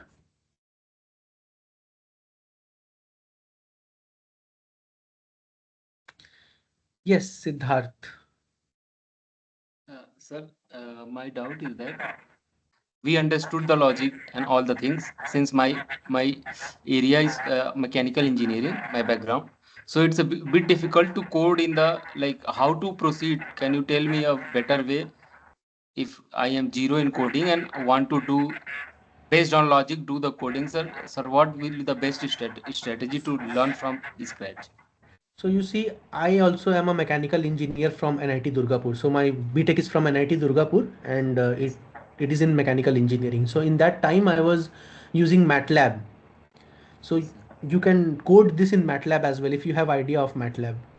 You don't need require Python. You can code it in any language. If you are familiar with MATLAB, you can code it there. But you need to have idea of some programming language to code this. Otherwise, you'll not be able to use these kind of algorithms. Sir, I can suggest DEAP library is there in Python for evolutionary computing. Okay, so I will write it here for everyone. DEAT. AP, deep. DEAP.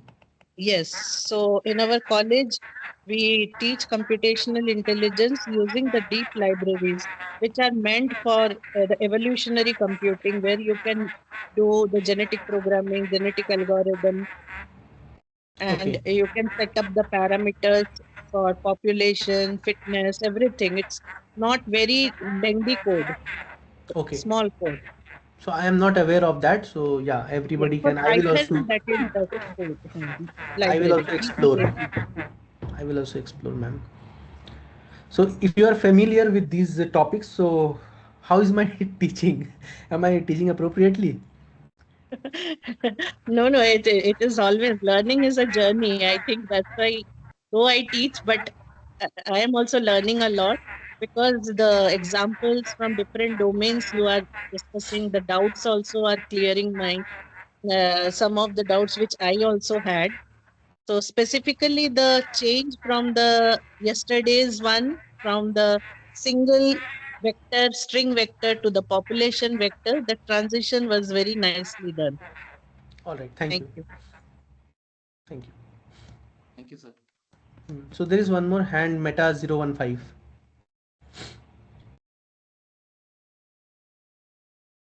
Shubham, apart from MATLAB, how does R compare to Python? Like, is Python still the most widely used? I will not be able to answer this question actually. I am also actually I have learned Python last year, not last year, last to last year, and I'm just using it for my research. So I have not explored other. I know R is there, but it is mainly used for statistical analysis. You can do few things, but I am not familiar with those. You should ask someone else who is more experienced with different languages. Okay. And your research area that you are working on, can you say it in my research area topics? is my research area is actually scheduling. So it is a scheduling problem, and we have multi-objective scheduling problem. So we are over here in this workshop, we are only dealing with single objective, but when we have multiple objectives, so if you give me 2 minutes time, I can let you have little bit idea of what happens when there are multiple objectives in a problem. So if someone wants to take a break, they can go, and we are just chatting. So this is not related to this workshop, we're just chatting over here. So when we are talking about just single objective optimization, you see it is in a linear scale, right? So it can either be high or it can either be low. And if it is a maximization problem, you know you are aiming for a higher value of objective function, you need to go up. And if it is a lower minimization problem, your aim is to go low, so you just have one scale to check. But if it is a suppose by objective optimization problem, you are working with two objectives, and if both the objectives are conflicting, does it mean? You see, for example, time and money are conflicting objectives. If you put in more money, your time will reduce, but if you want to do it in less amount of money, your time will increase. So that relationship between the objective function is something like this. It is conflicting objective, right? Now if you map a solution, so suppose you have a schedule, that schedule will have a particular I'll not say money, I'll say cost. So that schedule will have a cost and a time, that is make span or something like that, something related to time and something related to cost. It will give you one point in this objective space. So this is what this is an objective space, right? Each solution will come over here as a point in this space, right? Now suppose this is the best, this is the best you can obtain. This curve is the best you can obtain, but you will not be able to get this whole curve because it is not possible to get infinite number of points. So suppose you got these solutions. When you solve the optimization problem, you got these solutions. So you see this solution is good in cost, but worse in time. Sorry. This solution is good in time but worse in cost. This solution has a trade-off between time and cost. Now the question becomes which one to pick. So if you are a decision maker, if you are the man, no, you are the decision maker, you are a manager, you have come to me for that problem. Boss, see, this is my problem. Give me a solution. I will not be able to give you one solution because it's not possible to give you one solution. I can give you a set of solutions. I can say, okay, this is one solution, this is one solution, this is one solution, this is one solution, this is one solution. You can pick any one of those depending upon what you require. But again, I'm confusing the decision maker. I'm giving him a set of solutions to choose from. And now you see these are good objectives, time and cost. Decision maker can understand. Suppose these objectives were complicated. It's difficult. If it is difficult to comprehend, then picking one solution over the other becomes difficult. Second problem is, suppose I put in lot of effort, and you see meta heuristics, whatever we have talked about, always give you 1 point at a time. It will not give you a set of points, those which we have talked about. So we have to put lot of efforts to converge to these points. Now, how will you say, what are you minimizing? So for currently we are saying minimize the distance. Here you have two objectives. What will you minimize? If you minimize time, you will get these solutions. If you minimize cost, you will get these solutions. How will you get these solutions? What is the way of getting these solutions? These are the questions comes when you have multiple objectives. Is that clear?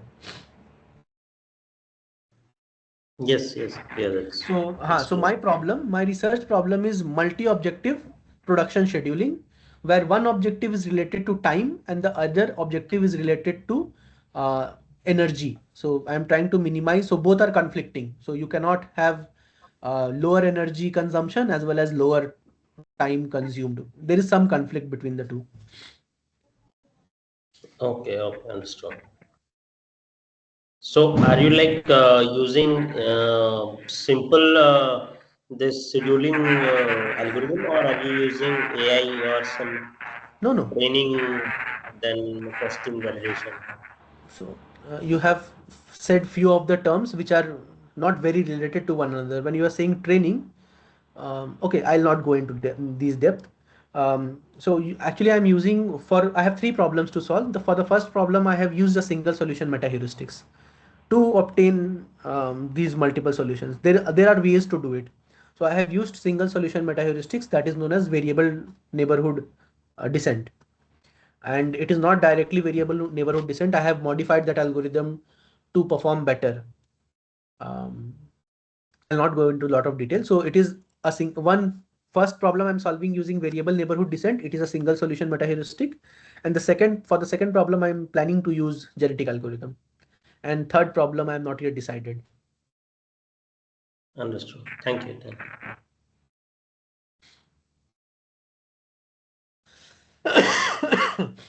Any doubt? Okay, so what we'll do is, so it is 7:22 now. What I'll do is I'll try to finish. I'll give you some idea of ant colony optimization. Once we have understood ant colony optimization, then we'll move on to see Python programming on genetic algorithm for knapsack problem. Okay, so till now we have seen evolutionary algorithm. Evolutionary algorithm is a class of population-based metaheuristics. Another class is swarm intelligence. What does it mean? These algorithms are inspired by collective behavior of species such as ants, bees, wasps, termites, fish, birds, etc. So when we are saying particle swarm optimization is inspired by migration of birds. It is inspired by migration of birds. When I say ant colony optimization, it is inspired by the combined behavior of ants. There are more algorithms such as I don't remember names, but some are inspired by bees also. It is known as ABC, artificial bee colony or something like that. It is ABC, artificial bee something optimization. Okay, something like that. And there are many more algorithms. Origin emerges from the social behavior of species competing for food, based on simple agents cooperating through indirect communication.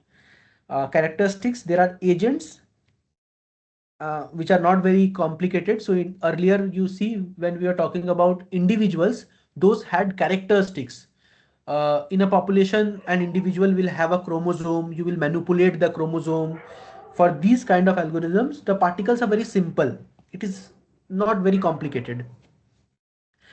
And moreover, over here, we build the solution as we proceed. Earlier, we were starting with a solution and then modifying the solution. Over here, we build the solution. We will see with an example maybe. I'll try to do it just in pen and paper. Cooperation occurs through indirect communication medium. Agent moves and interact within the decision space. Okay, popular algorithms are ion colony optimization, particle swarm optimization, etc.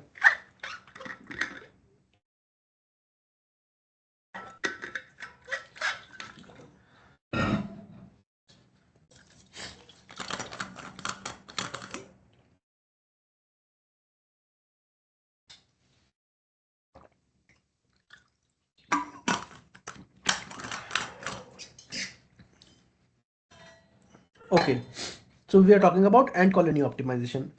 It is written as ACO. Ant colony optimization is inspired by the behavior of real ants of finding the shortest path. So if you have noticed, um, ants generally walk in a path, and those are actually some kind of shortest path. So when they find food, so generally ant roam around on their own. But if at least one ant finds food, he will carry the food back, and you will see that many ant follows that same path, and it carries food in a very organized manner. So from that, this algorithm is inspired. How are they communicating? What is the communication medium? That is how it is inspired. Ants communicate indirectly using pheromones. The algorithm is used for combinatorial optimization problems such as traveling salesman problem. So it is originally designed for combinatorial optimization problem. We have not used this term yet, combinatorial optimization problems, but it just means wherever the representation is in a permutation, that problem is, I'll not say that, yeah, somewhat like that. It means that the solutions are in a like a combination of something. So for traveling salesman problem, it is a permutation. So but you can think of it as a combination as well, because permutation is combination where n is equals to r. If I'm not correct, please remind me, because I'm just speaking something from my head.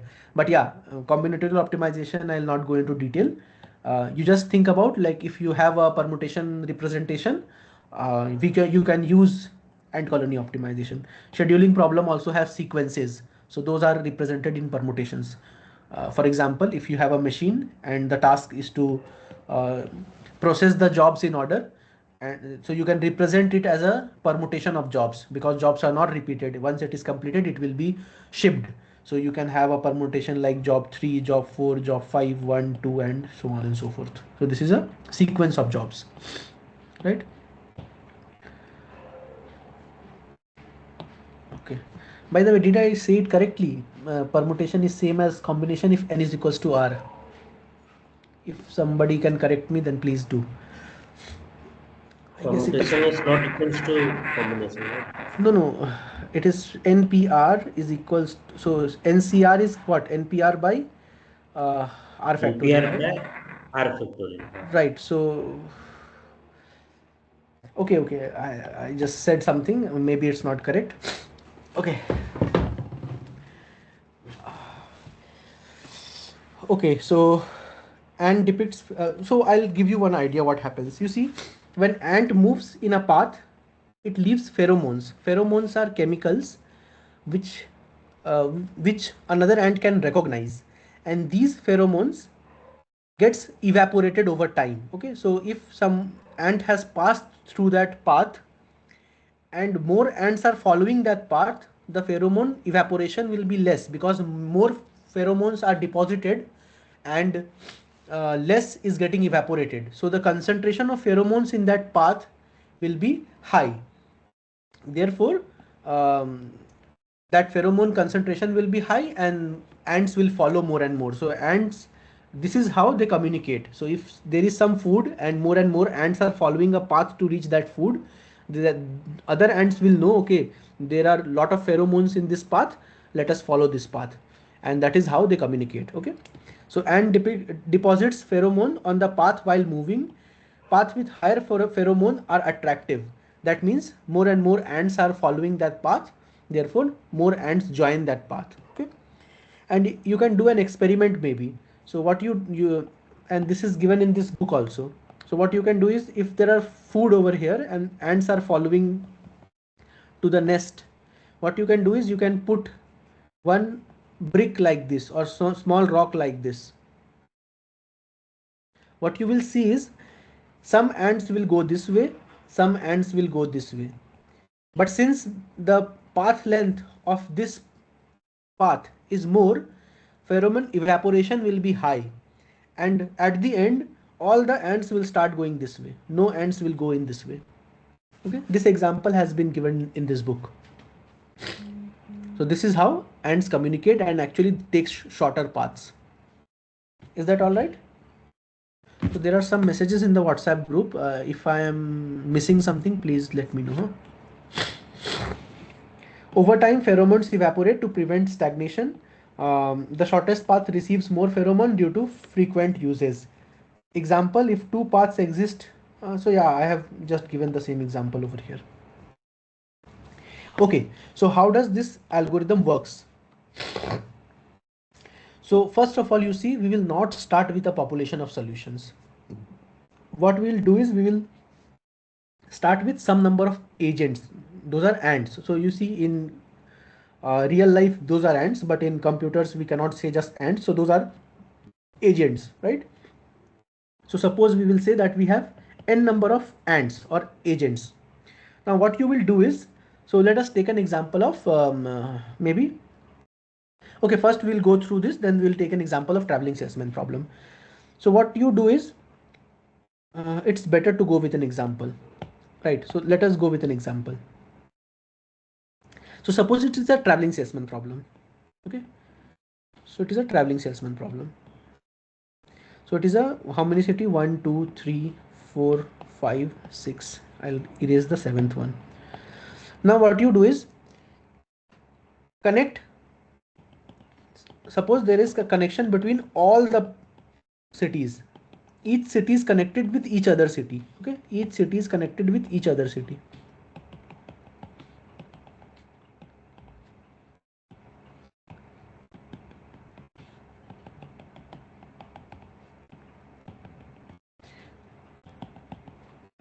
Okay, if I have missed something, so now what you do is, for these paths you initialize pheromones. Think about it like this, that if these paths exist, initialize some pheromone. Okay, that is, you can say each path has same pheromone 0.5, some starting pheromones. So suppose this path, if this path is not there, sorry, if this path is not there in the graph, suppose these two cities are not connected, so you can just remove that path and there is no pheromone in between because there is no path. So initialize an first pheromone value that is same for all the paths. Okay, so this is the initialization. You are saying all paths seems same. That is what you are saying. At the start of the process, you say that each path seems the same. That is, going from city 1 to city 2 has the same amount of pheromone as going from city 1 to city 3. Okay, so this is what you have initialized. Now what you do is, you start from one city. You say my first ant starts with city 1. My first ant starts with city 1. Now this ant has two things to consider. First, the amount of pheromone in the path and the distance from that city to the another city. So you have to calculate probability. Probability of going to another city. So it is written as probability of I to j. That is, I will write probability of 1 to j. I will write probability of going from 1 to j. So going from 1 to 2, it is dependent on the desire to go to 1 to 2 divided by the desire to go to all the other cities. That is, this will be desire to go from 1 to 2. So probability, I'll write it in a better way. Probability of going from 1 to 2 is equals to desire of going from 1 to 2 by desire of going from 1 to 2 plus desire of going from 1 to 3 plus desire of going from 1 to 4 plus desire of going from 1 to 5 plus desire of going from 1 to 6. This is the probability. Okay. The probability of going from one city, city 1 to any other city is obtained like this. Is it all right? Now we'll talk about what this desire is. Before that, is this all right? Right. Now our ant has started from city 1. So this will always be the same. 2, 3, 4, 5 will change, right? Now what is this desire? This desire of going from 1 to 2 is dependent upon the pheromone. So I'll write it as tau 1 to 2 times the proximity of 1 to 2. So I'll write it as eta 1 to 2. Amount of pheromone in the path 1 to 2 and closeness of 1 to 2. This closeness of 1 to 2 is actually 1 by distance of 1 to 2. You can write it like this. So higher the distance, lower is the proximity. Lower is the distance, higher is the proximity. Okay. So the desire of going from city 1 to city 2 is equals to the amount of pheromone in between city 1 and city 2 and the proximity of city 1 and city 2. Is that all right? Is it all right? Right. So, and there is little more intricacies. We will have a power of alpha and beta. So what this alpha and beta does is, if alpha is more than 1, you are giving more priority to pheromones. If beta is more than 1, suppose 4, 5 or higher, you are giving more priority to proximity. These are intricacies. Okay. Pheromone to the power alpha, eta to the power beta. So if alpha is high, you are giving more priority to pheromone. If beta is more, you are giving more priority to proximity. That is just what it means, right? So you can obtain, so starting from any city, at any city you can obtain what is the probability of going to the other city. That is one idea you should have. So if an ant is over here, that is, it is at city 1, it can obtain what is the probability of going to city 2, what is the probability of going to city 3, what is the probability of going to city 4, city 5 and city 6. Now again, a roulette wheel, you can divide the roulette wheel in different areas. This is the probability of going to city 1, this is city 2, this is city 3, city 4 and city 5. Rotate the wheel, whichever city it lands, suppose it landed at city 2, then the ant will go from city 1 to city 2. Again, when it is in city 2, it will again obtain the probability. What is the probability of going to city 6 from city 2? What is the probability of going to city 5 from city 2? What is the probability of going to city 4 from city 2? And what is the probability of going from city 2 to city 3? It will ignore city 1 because it has already come from city 1.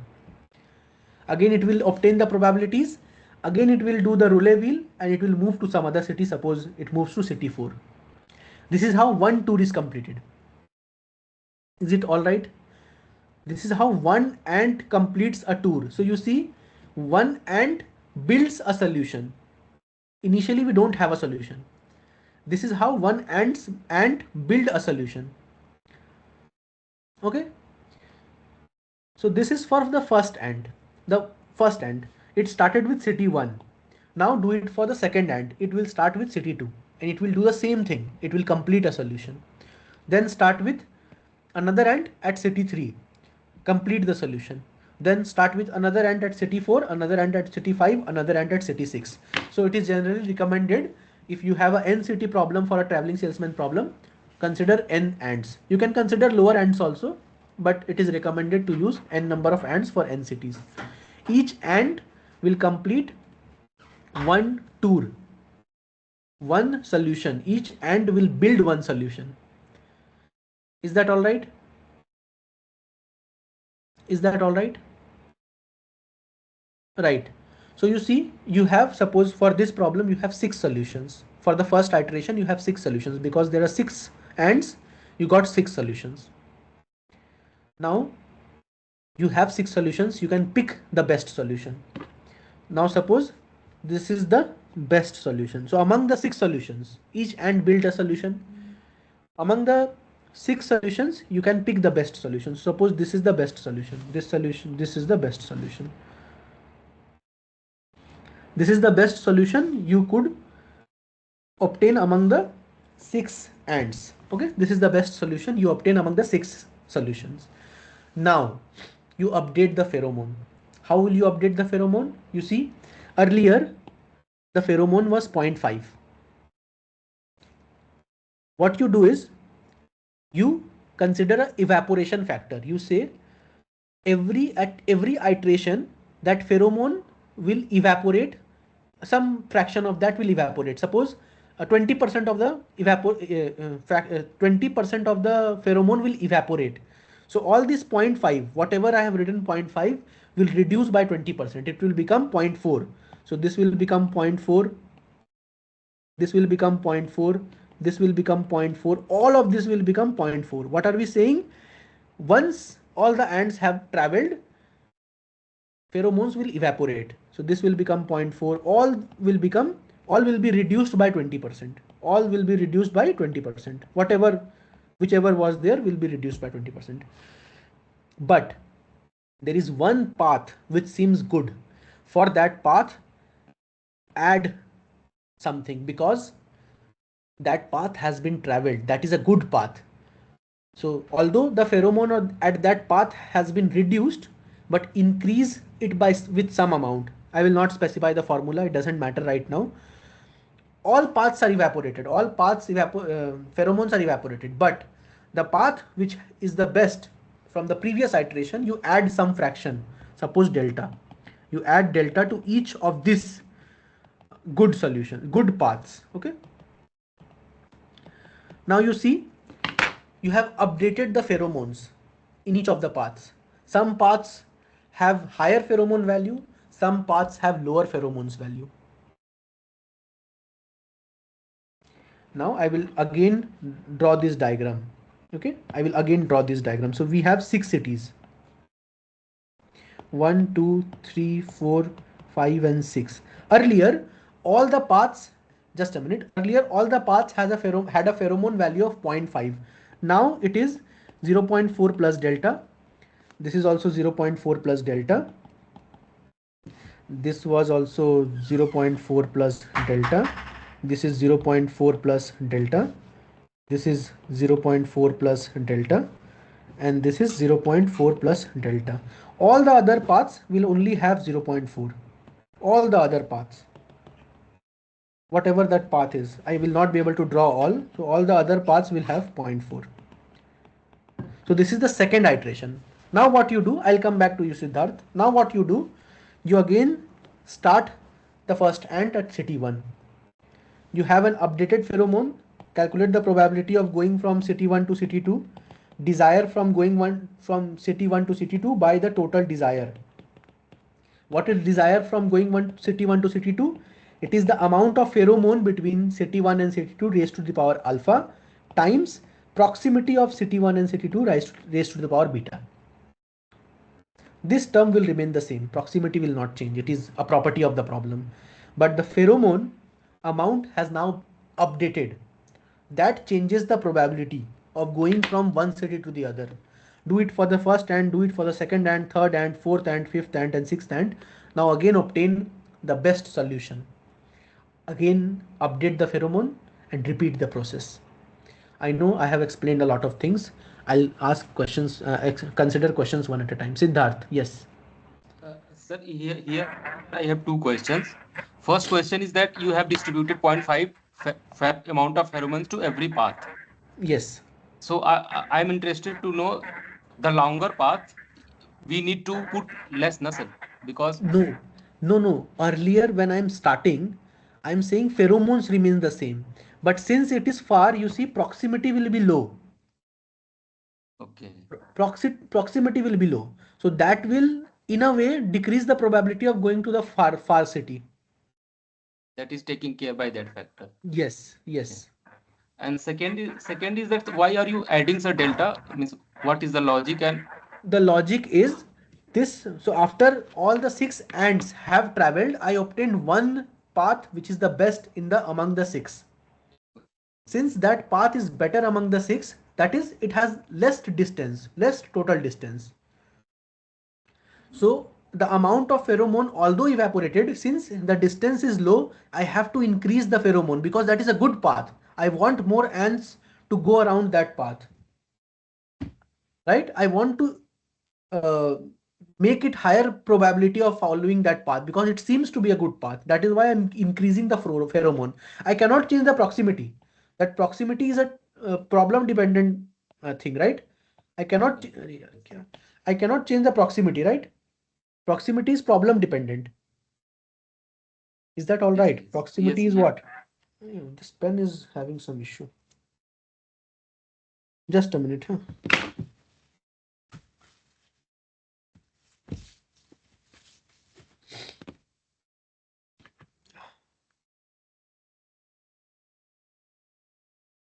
Just give me a minute. Some issues there. Yeah, you can ask questions. So I'm saying that proximity is what? It is inverse of the distance. It is inverse of the distance, right? So proximity is problem dependent. You cannot change proximity, but you can change the pheromones.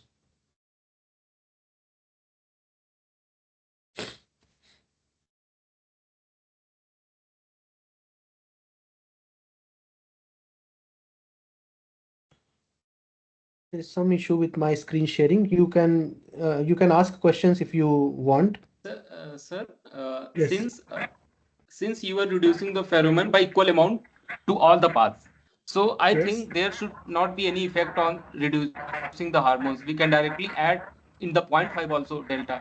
Why means going to 0.4? So what will that do is what will just a minute here. So what will that do is वो देखना connect नहीं हो रहा. So what will that do is when we you sorry, the question was why are we reducing the pheromone? So what will that do is it will reduce the likelihood of going to a farther city. So suppose in the starting I have given it a pheromone of 0.5, but that city is very very far. When that city is very very far, that pheromone will evaporate, right? Why should I always keep it 0.5? That city is very far. So that idea of evaporation reduces the likelihood of going to a farthest city.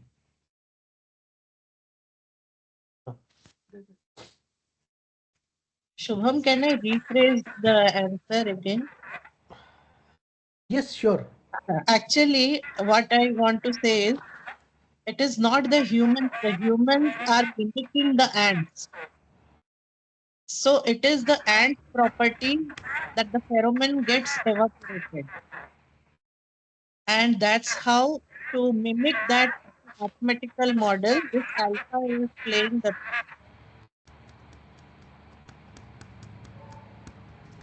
So what ma'am is saying is this is how in nature it works, and we are yes, mimicking that thing here.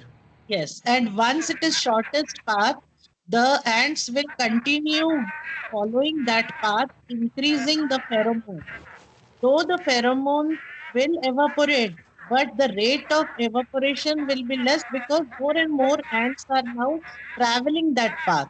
So again, to mimic that, Shubham has added that delta. Yes. Understood, ma'am. Thank you. So it is the nature we are trying to mimic in the mathematical model. Since ants are following that path again means increasing the uh, pheromones on that path. Yes, correct, Yes, correct. correct, ma'am. Correct. Thank you. Thank you. Thank you. Any more questions?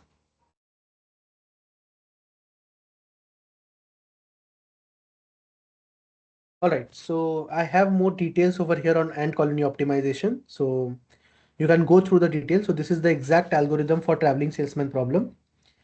This is the that formula for obtaining the probability, and these are updates. You can read more from this book. This exactly has been taken from that book. So if you want to read more, you can just read. Yeah, Meta 015. Shubham, sorry, actually I did it by mistake. Okay. Okay. So what I will do is currently it is 7:49. So we have only 50 minutes to complete the coding. So I will just remove this PPT from here and I'll share my screen.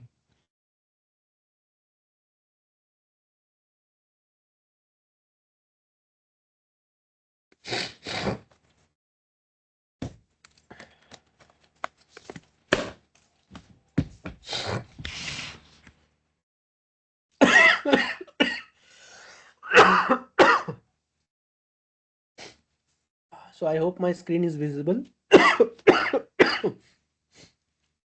Yes, sir. Okay. So what is the idea? You see, for genetic algorithm, we have few things to consider. Before that, we have, yeah. So there is one hand up. If you don't have any doubt, please keep it down. Huh? So, so what I'm saying is, for any meta heuristics, few things you have to consider. What is the representation? So for a knapsack problem, we have a representation, that is, we will have a vector of Boolean values. We need to have an objective function, so we know how to obtain objective function.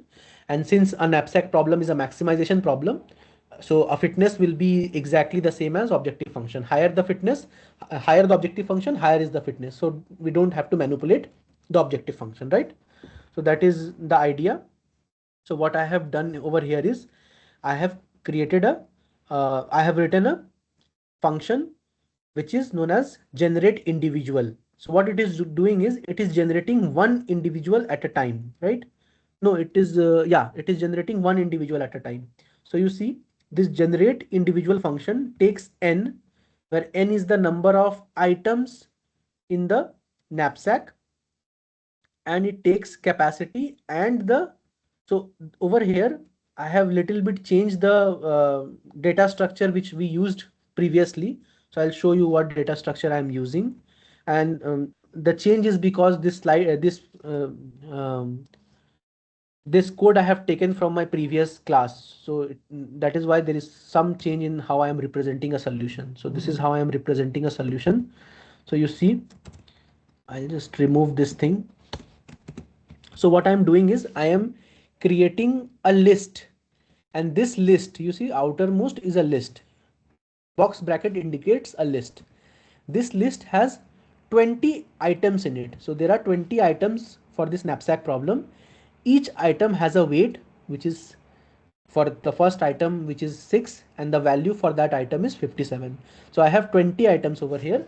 So the representation right now is, I have a list, and each item has two properties, weight and value. So if I pass this list, I am passing all attributes of that knapsack problem. I'm the passing the weight, I am passing the value of that item. Only thing remains is the capacity of the bag. Okay. So this is how I am representing a solution, not a solution, the parameters of the problem.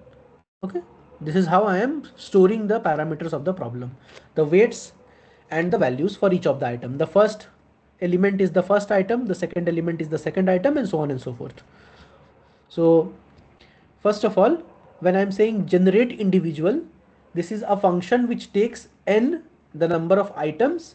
It takes that data structure, that this items is actually this complete thing. So it is taking all the parameters, the items, their weights and their values. Okay, so it takes the items and the capacity. So how will it do? You know, you see, there are 20 items, and each individual or each solution will be represented by a list of 20 binary values. So what I'm doing is, I am saying earlier, so what does this do? I'll have to explain, just a minute, I'll just show you what does this does. 0 times n, it creates a vector of only zeros n number of times. Since n is 20, it creates an 0 20 number of times. Okay, and I'm saying, since everything is 0, the current weight is 0. Now what I'm doing is, I am creating a random sequence. I am creating a random sequence. This is a random sequence of 0 to 19. Instead of 1 to 20, I have created 0 to 19. Okay, so this indices is actually a random sequence.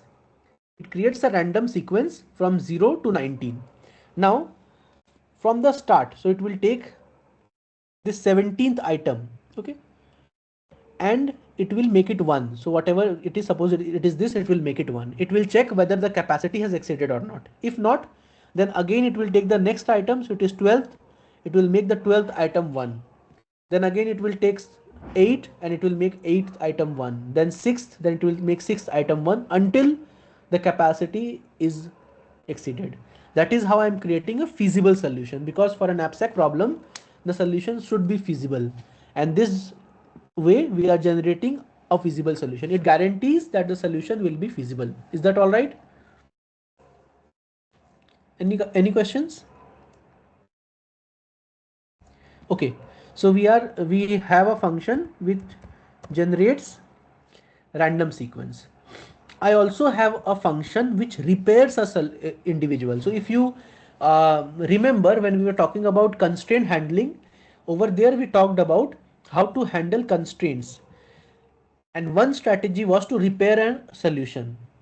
How do we repair a solution? Suppose we have a solution where the capacity of the bag is exceeded.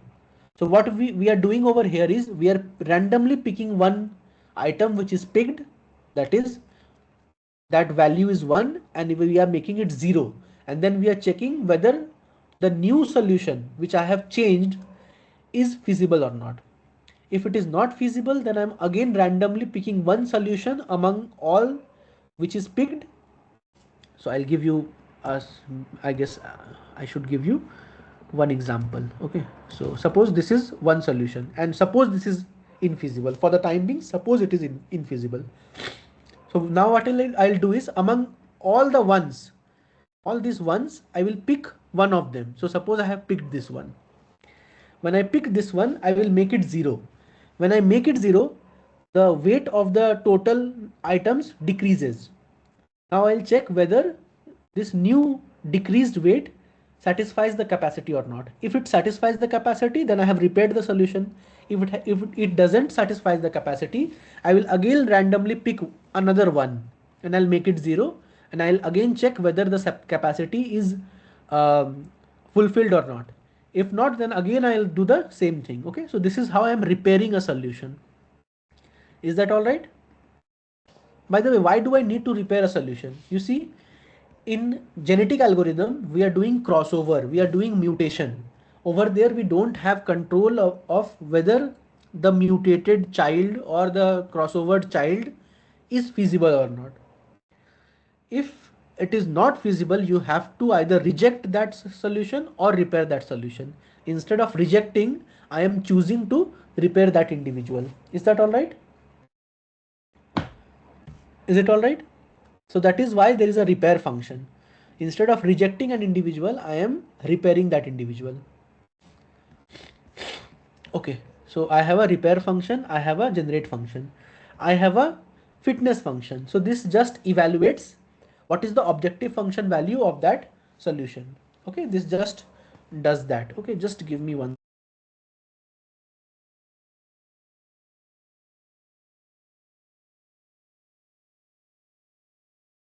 Okay, so this fitness function evaluates the objective function value of a solution. I'm not going exactly on the details of how it is doing it because it requires knowledge of Python, but bear in mind what it is doing. This fitness function takes one individual, takes the data of the items, obtains its objective function and returns that as the fitness of the individual. This select function, what it is doing is it is doing row-level selection. Okay, it is selecting among the population two parents, only two parents. So over here I have done it differently.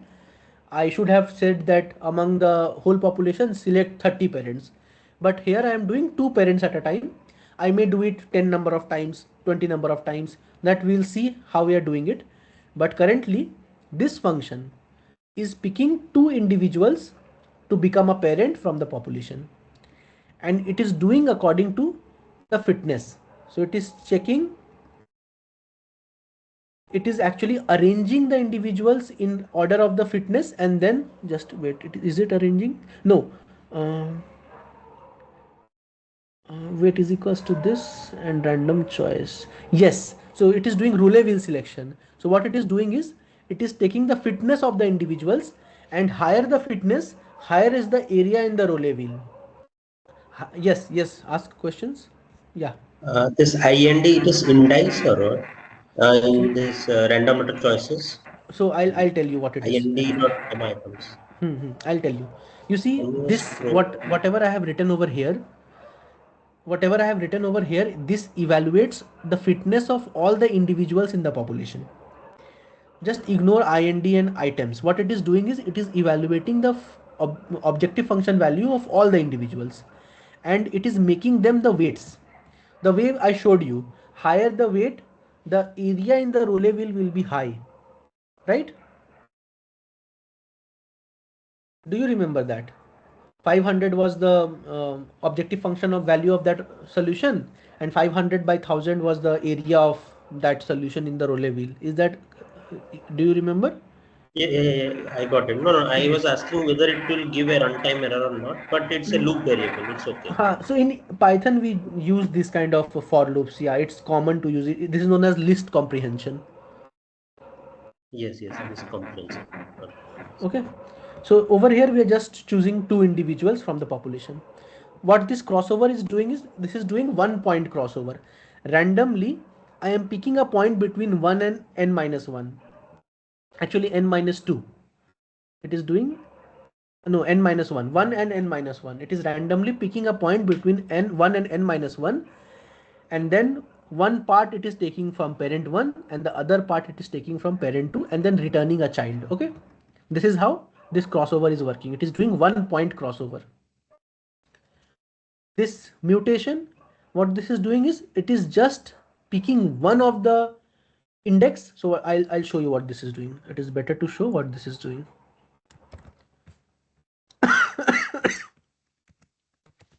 So suppose this is my individual and I want to do mutation. So what this is doing is, this is the sequence. So first item is, this is the first item, this is the second item, this is the third item.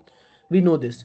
Now what it is doing is it is randomly generating a sequence. So this is what it is doing. I'll just say this is what it is doing. It is randomly generating a sequence. So this sequence it has generated. Suppose this is the sequence it has generated. Now what it will do is it will go to the ninth item. Suppose this is the ninth. By the way, in Python, indexing starts with 0 and it ends with 19. So when I'm saying 9, it is actually the 10th item, because the first is 0, the second is 1, the third is 2, and so on and so forth. Doesn't matter. I just wanted to tell you. So it goes to this ninth item. Suppose this is the ninth item. Now what it will do is it will see what is the mutation rate, and then suppose the mutation rate is 0.0. I'll write it like this. Suppose the mutation is 0.01. Suppose now it is generating a random number. If that random number is less than 0.01, then it is mutating that element in the ninth position. If not, then it will go to the element in the fifth position. So suppose this is that element. Again, it will generate a random number. If that number, random number, is less than this 0.01, it will mutate this element. Otherwise, it will not mutate this element. It will go to the sixth element. It goes to the sixth element. Again, it generates a random number and checks whether it is less than the mutation rate or not. If it is less than the mutation rate, it mutates that element. Otherwise, it doesn't mutate that element.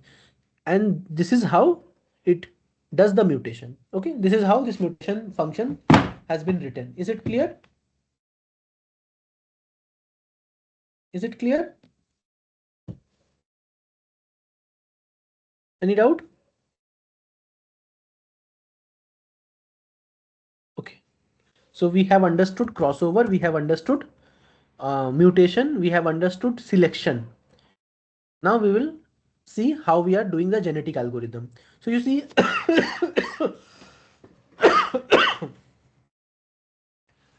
this genetic algorithm is exactly the same I have written in my slide. The steps will be the same. We will pass the number of items, the data of the items, the capacity of the bag.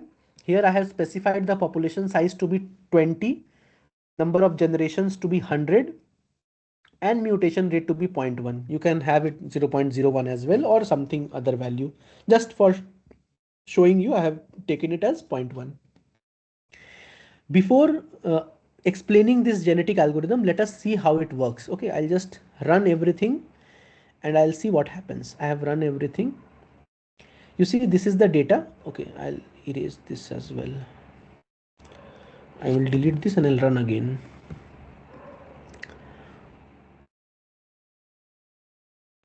Okay, you see, initially in the first generation, so this is 0th generation, first generation, 20th, 40th, 60th, 80th and 100th generation. In the first generation, the best individual had a fitness value of around 630 or so. Okay, 620 or something like that. Then as generation increased, the fitness of the population increases, and you see it became around 830 with only 22, 23 or 25 generations. At 25 generations it became 830 and remained so till 100 generations. So most likely this is a very good solution. Most likely this is a very good solution, or maybe the optimal solution for this small problem, because this problem is very small. These are the items it picked. The capacity of the bag was 50 and it used exactly 50. So if you sum this up, 1 plus 8 plus 2 plus 2 plus 10, you sum this up, it will come out to be 50. The capacity of the bag was 50. It used all 50 units, and this whole execution of this genetic algorithm took 109 milliseconds. Okay, 109 milliseconds. So around 0.1 seconds. I'll run it again. What happens, you see. So since we have not seeded, did we seed it somewhere? No, since we are not seeding, the data changes. We can seed this maybe. Okay, whatever it is, the idea is the graph you can see. So we are unnecessarily going for very high generations. It is not needed to go for 100. You can just end it at 80 or maybe 60, 65. So this is how the graph looks, how improvement is occurring in the population. Now we will go to understanding this genetic algorithm. Any doubt?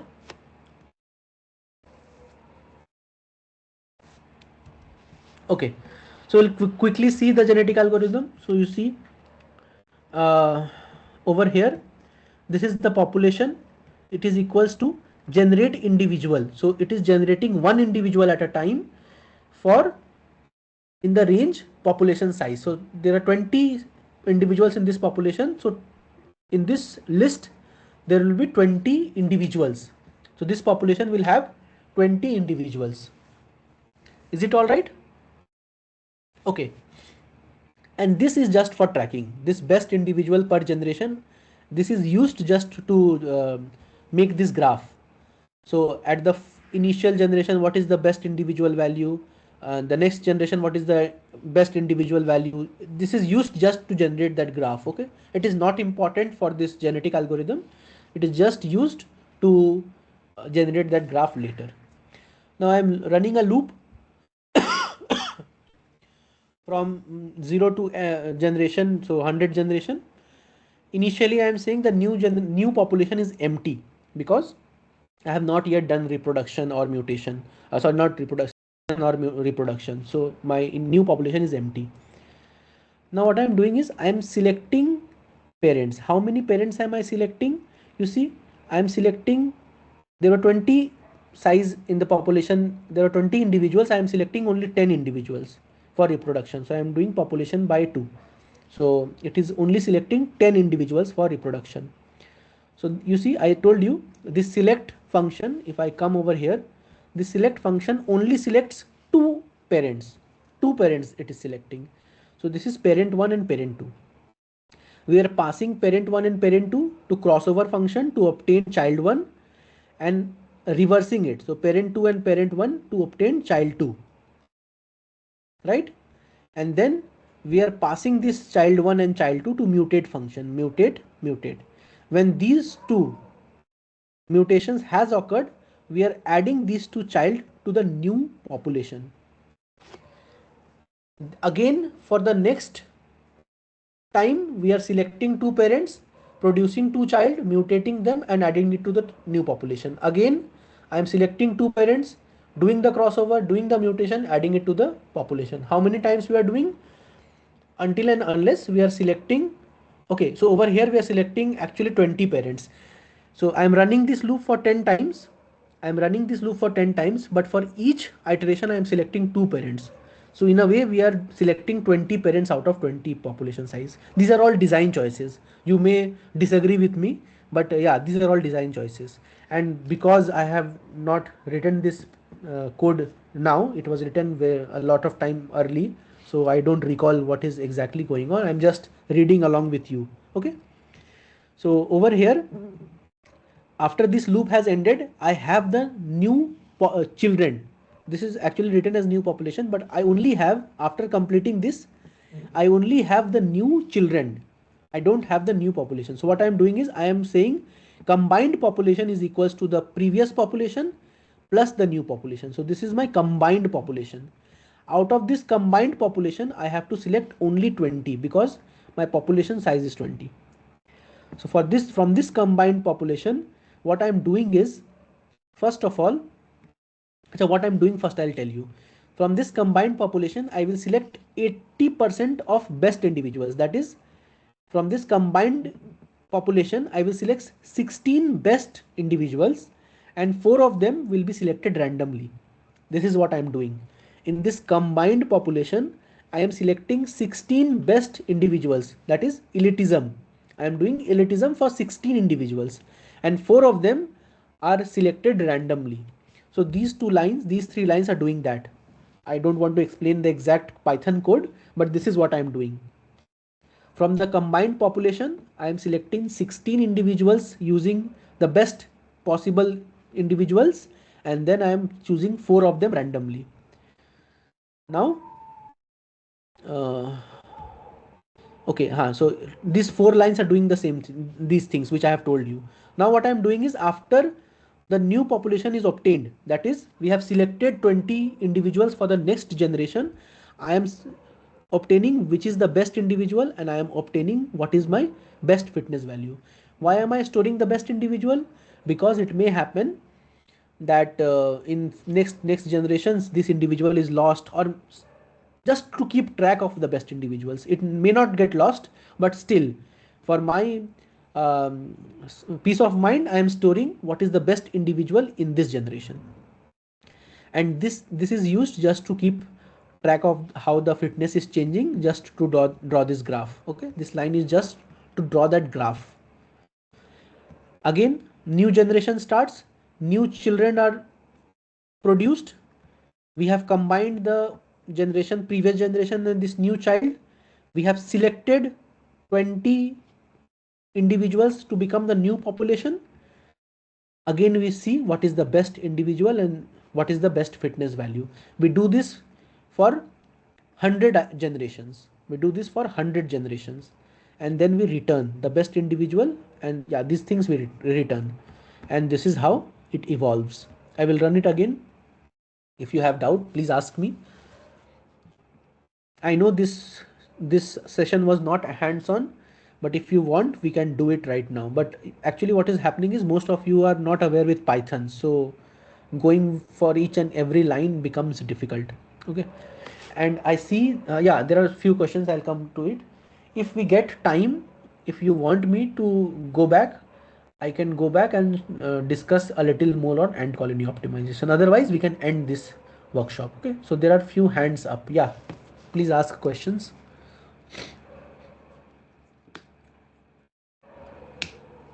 Yes, please unmute. Sir, I have just one doubt, like how you have come to this conclusion 80% selection? I'm not It getting that part. 80% to select and 20% to randomly select. This thing you are asking. Yes, sir. Yes, sir. So these are just design choices. I just choose to select 20% randomly. These are all things you have to do when you are coding these things. You have to experiment and see whether selecting 80% best or 50% best, what works for you. Because you see, when I'm selecting 80% of best individuals, I am biased towards intensification.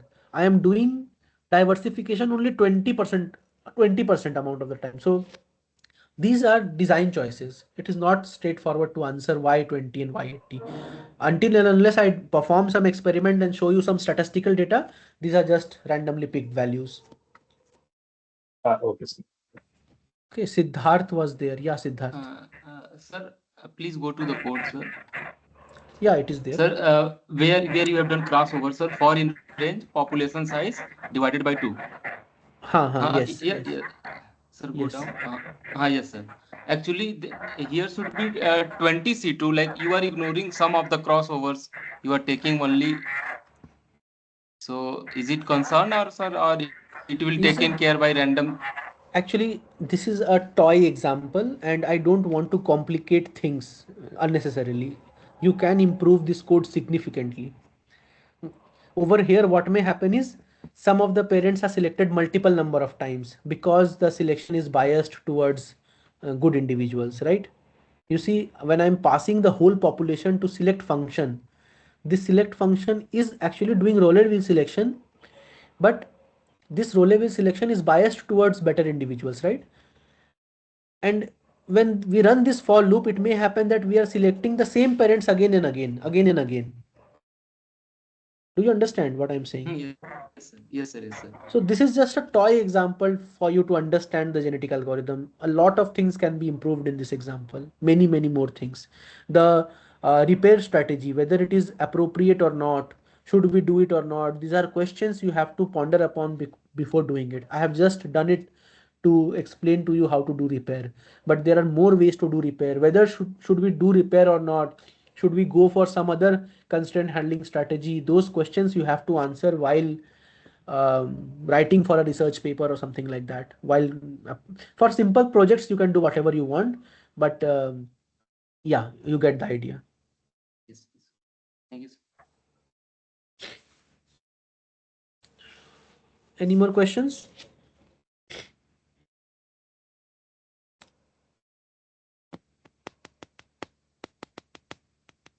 Okay, so we have not done that attendance. So what we'll do is I'll not go into the details of ant colony optimization more, because it will not just get completed in 5-10 minutes. Okay, so we can go to marking of attendance. Today's attendance sheet has few more feedback questions, and I would request you to take time for answering that question.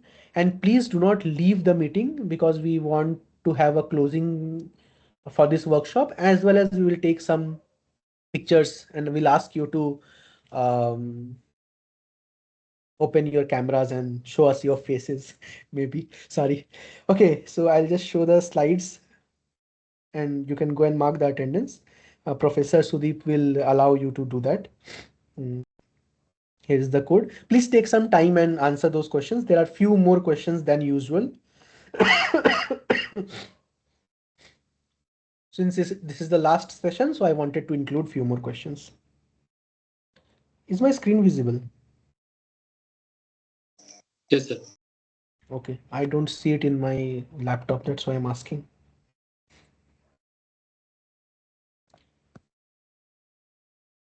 And Shubham, by the screen is not visible. screen is not visible, right? I'll No, no, just, no. Sir, your screen is not visible. yeah, yeah. Just a minute. I think it's a participant screen. No, no. Just give me a minute. Just give me a minute.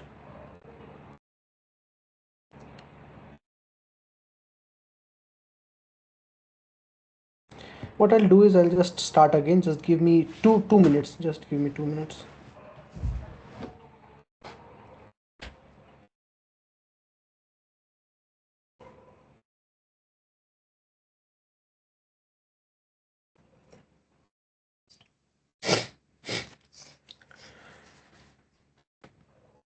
Yeah, now it's visible.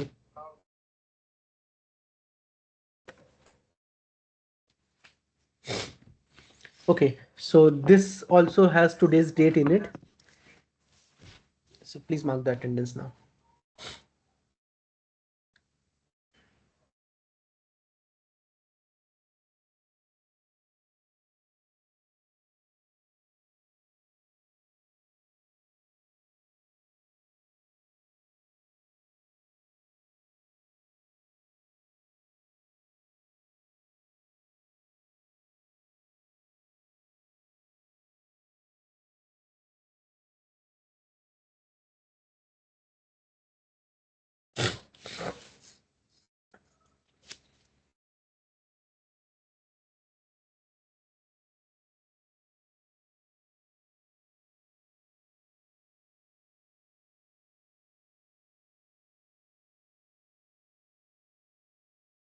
One hand is raised. Sir, that is for some time, I guess. Um, yeah.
By the way, some of you could unmute and speak up whether ant colony optimization was clear or not, because it's little more complicated than genetic algorithm.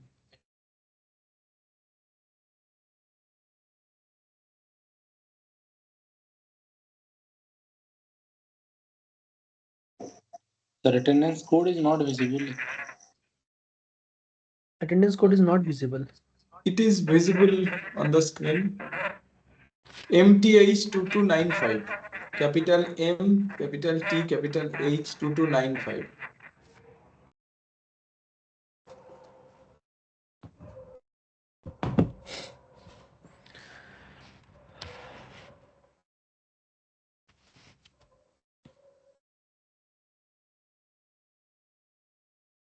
So yeah, my question was whether ant colony optimization was clear or not.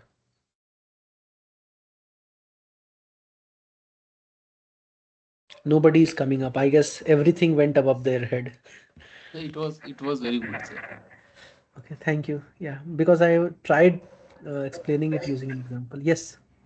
Shubham, actually, I understood, but I have been talking too much. I was giving opportunity to others to also speak. Thank you. Yeah.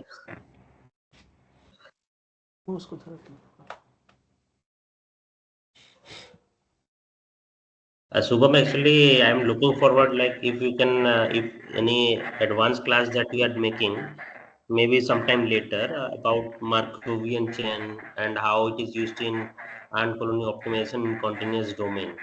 So that would add my research interest.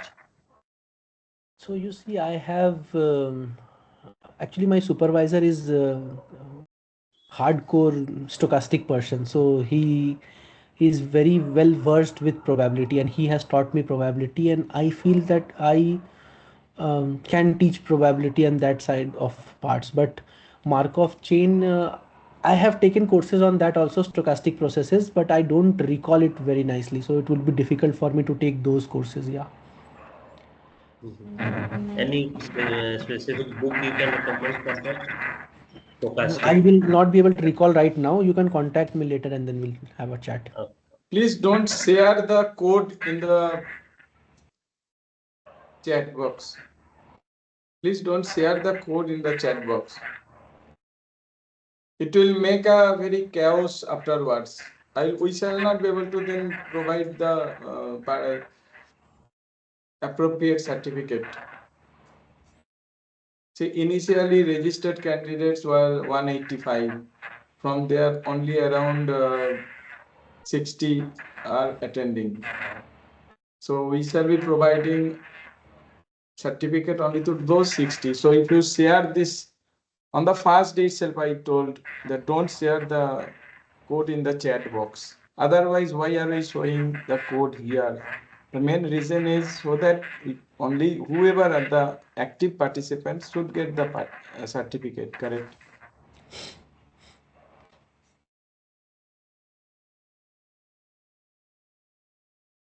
somewhere, as we are not taking any, means there is no exam and no assignment, no evaluation, so somewhere we have to restrict. At the same time, even few participants have joined only last 2 days. Even for them also we are considering, because okay, they might have received the mail afterwards, they could not have checked the mail. Even then we are accepting this. But anyway, I think you understand the philosophy behind this. Yes, sir. Shubham, I Yeah. really liked the session. It was a difficult topic, but it is the need for today's researchers, because I think optimization, and especially the multi-constraint optimization, if we want to do more research, then it will help us in getting the insight. And I would like to have sessions on PSO. It will help us, because in the particle swarm, we are like you have taken one as ant colony. Similarly, there are so many, and if we go in one session, if we concentrate on 3 or 4 swarms, then I think we get a hold of how it works. Thank you so much. Thank you, ma'am. So we are thinking of. I was actually thinking of holding one more session on advance of metaheuristics. So we over here we have built the basics.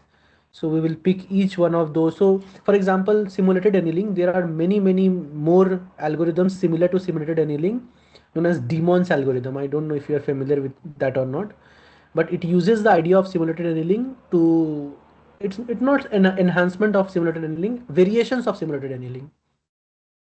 Similarly, there Yes. are other algorithms in p meta heuristics as well. So yeah, and one more thing, ma'am. Another thing Yes, in the yes, ma'am. Python, what I felt was, because there are novice programmers and it is interdisciplinary, going through such a long code will become difficult in a workshop. So if we embrace the already built-in libraries like a heap, code also is a small size, and we can concentrate on the mutation, crossover, type of selection operators, crossover operators, and it is just like a parameter.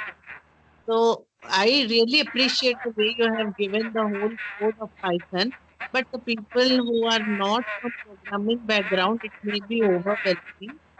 But at the same time, if we use built-in libraries, it will surely help. I was not aware of some inbuilt library for meta heuristics. Okay. So I have given the link in the WhatsApp. You have shared the link in WhatsApp group. Yeah, in the WhatsApp group, I have given the link to the deep documentation Okay, ma'am. website. I have taken 2 sessions, 2 semesters. I have taught using deep for Okay, honor student for computational intelligence subject. okay, ma'am. Thank you. Is your course online? I would also like to do attend. No, it is an offline. Okay. So I think attendance is done for all, because observing responses are 54. Yes, sir. Sir, one thing I wanted to So mention, just one thing. Actually, earlier to this workshop, I had a collaboration with RVPL and IIT Roorkee. So that was a course on network models. So it was specifically shortest path problem, minimum spanning tree problem, and those areas, those things I wanted to cover, because those are interesting problems and those problems have optimal algorithms. The algorithms produce optimal solutions, but I couldn't get participants. Only one participant registered for that course, and he was a MTech student from IIT Bombay. So I am interested on doing such courses, but I am not able to reach interested people. So maybe in the future, if I contact or maybe share the materials with you, you could share it with other interested people, then it would be better for me. So that is one request from my end. And for that matter, since there was only one participant, I had to close that course and I did not go forward with that course. But that content of that course was very good. It was, but it was not on meta heuristics. It was deep on mathematical optimization and network models. Okay, that's it from my end. So yeah, so I'll just stop sharing my screen.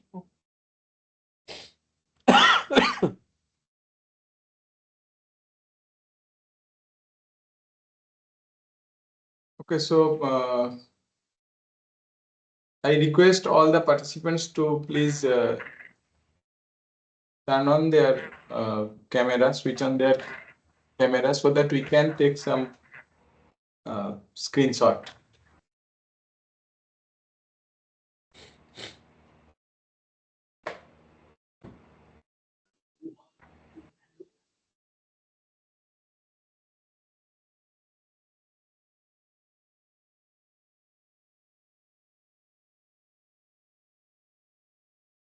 So I'm for the first time looking at people. Otherwise, I was just looking at DR, JK, SM. Yeah.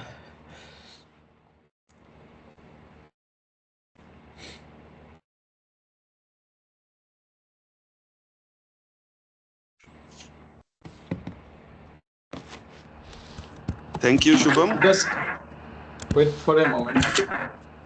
Yeah. Yeah, thank you, Shubham. I think the way you have articulated the subject and you have started the journey with a small is a baby step, and I think slowly you are given we people are just reaching to the maturity level Thank you. in terms of understanding the concept of meta. So I was actually so I would like to thank PMRF fellowship because that encouraged me to move forward this for this workshop. It has some teaching requirement and this is actually a part of PMRF teaching duty. And moreover, I am thankful for my supervisor and many more teachers and Professor Kundu. Actually, he knew me earlier and I just requested him that can we move forward, and he was so supportive that he did everything. Some all paperwork he did. I just sent him a message and he did everything. So I'm grateful to him as well. So yeah. And you all were also very. So I did not Shubham, expect such a big audience. Yeah, thank. Yeah, uh, how we can collaborate for the future workshop and such type of knowledge session so that people are able, whether we will continue with the same group or whether you people are planning to have separate groups, so that at least we will get some insight and accordingly we will plan whether we need to attend or whether it will be aligned with our objectives or learning curve. So if you stay in this WhatsApp group, what I'll do is I'll try to send updates in that WhatsApp group itself. Yeah, I think it will be a great help. I think the way you people are just driving, I think in case of any further workshop or maybe knowledge session, you can just share the link so that accordingly we will able to see and we will try to attend. Sure, sure. Okay, I also thank to Shubham for so nice course delivery, and as well as all the participants also. It is hectic to continuously uh, listen on an online course without any break for 3 hours. But yes, I observed the active participation was there. But for such course, the main essence we can get only when we shall implement one algorithm at least. Then automatically that will increase the confidence, will help to proceed to the next algorithm. First two algorithm, if implemented properly, will increase confidence to the third one. So he has shown Google Colab, easy interactive, that is, and Shubham is having so many other lectures recorded. Another thing, he also has rightly pointed out the requirement of latex in between the session. I don't know how many of you probably have come across that sentence that this presentation he has made in LaTeX. And LaTeX is the very strong software for preparing such document, big thesis. Whoever are doing PhD or masters, they have to write reports. So I request all of you to learn the LaTeX also, along with this Python, metaheuristics. LaTeX also is another very key tools which we the academia have to know. Sometimes if the paper is rejected from one conference or the journal and submitting to the next another conference or journal, it requires hours to make that format according to the say IEEE you have written. You have to go to Springer or Elsevier. We have to manually change if we are writing in doc.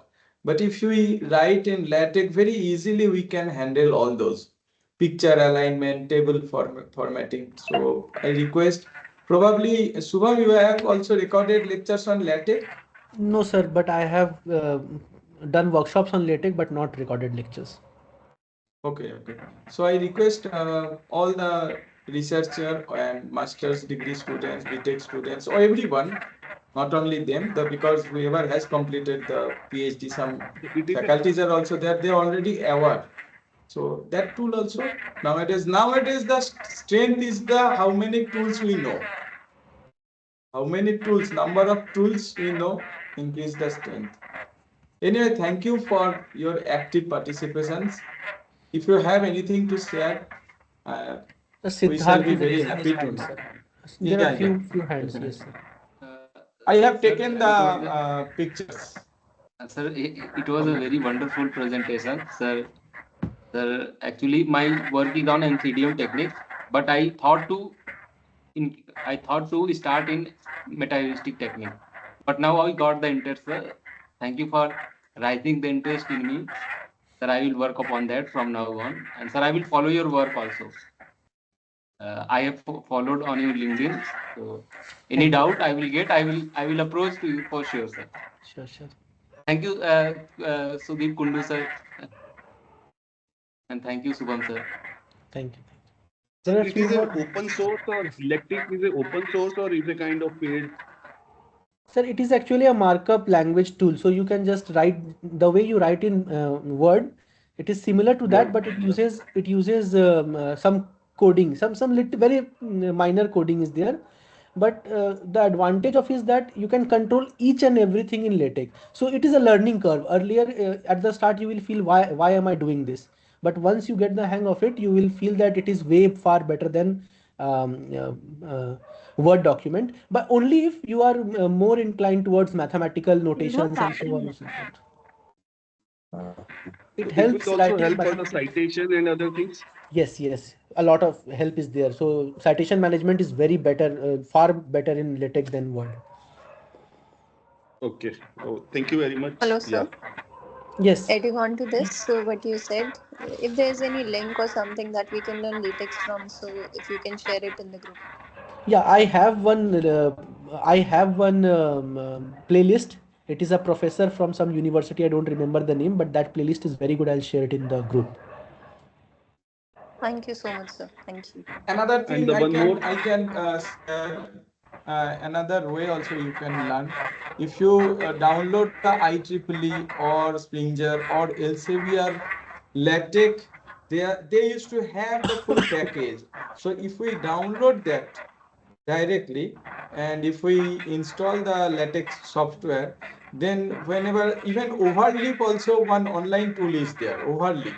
Okay, there also you can make login and initial learning. You can download that full package from IEEE or Springer or Elsevier. Just extract, upload in this Overleap, and then you compile.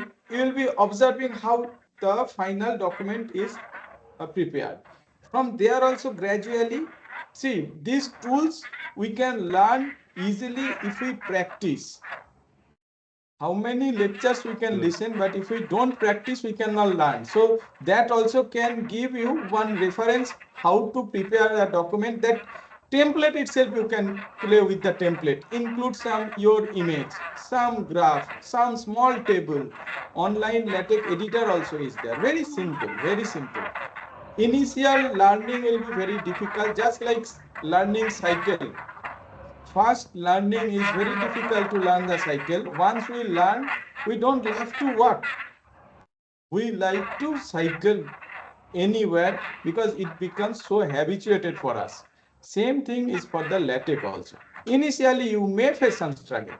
Just overcome that struggle. Then life is very smooth in LaTeX. Thank you very much, sir, giving the great insight. I think with this, we are able to enhance our efficiency and the productivity of our research. Definitely. I think it's a great tips for the research scholar. Jyoti, Jyoti, you are unmute. Do you want to speak something? Okay. Yes, sir. I just want to thank you and Professor Kundu that you have accepted our request on the like 2 days has been gone, but still you allowed us. So No, very no thank you problem. too. And you had a cough, then also you tried to explain everything very well. So it's a very good like I came to know that anybody who is suffering so much and then also putting efforts to make you understand. So that was a Thank requirement. I cannot change the, the dates. Yeah, that was my duty. Yeah, thank you. One information also I have to share. Shubham said I have done all the work. No, it is not true because I did not get some time to prepare the this. I should prepare, but I sent him the template for this brochure. Uh, he made it. I did not really get. I was not getting a time at all because of so many other engagements. But he also helped me continuously. So through this workshop also, I got a chance to make this good relationship with Shubham, which will be long lasting. Whether I am working on metaheuristic or not, but it will be long lasting. I have seen his attitude, very proactive, very sincere, very honest, very dedicated. All the adjectives are very perfectly suitable for him. First time he called me for this workshop when I was in travel in Gujarat in December. And then immediately after coming, immediately within a 1 month we completed. That is good thing. But Shubham also parallelly helped me a lot. Otherwise, it is very difficult. You can see every day Shubham sometimes is sharing the attendance instead of me. So he continuously has helped me. Thank you, Shubham, for Thank you, such a sir. support. Thank you for such kind words. So then I think it's time we can end Yeah. this meeting So we now. can Thank you for conclude. joining. Stay Thanks. connected. Thank you all. Yeah. Once again, thank you very much. Thank you so much. Thank you. Thank you, sir. Thank you very thank much. you. Thank you. Thank you so much, sir. Thank you so much, sir. No problem. Thank you. Your device is ready to pair. Thank you, sir. Thank you. Thank you.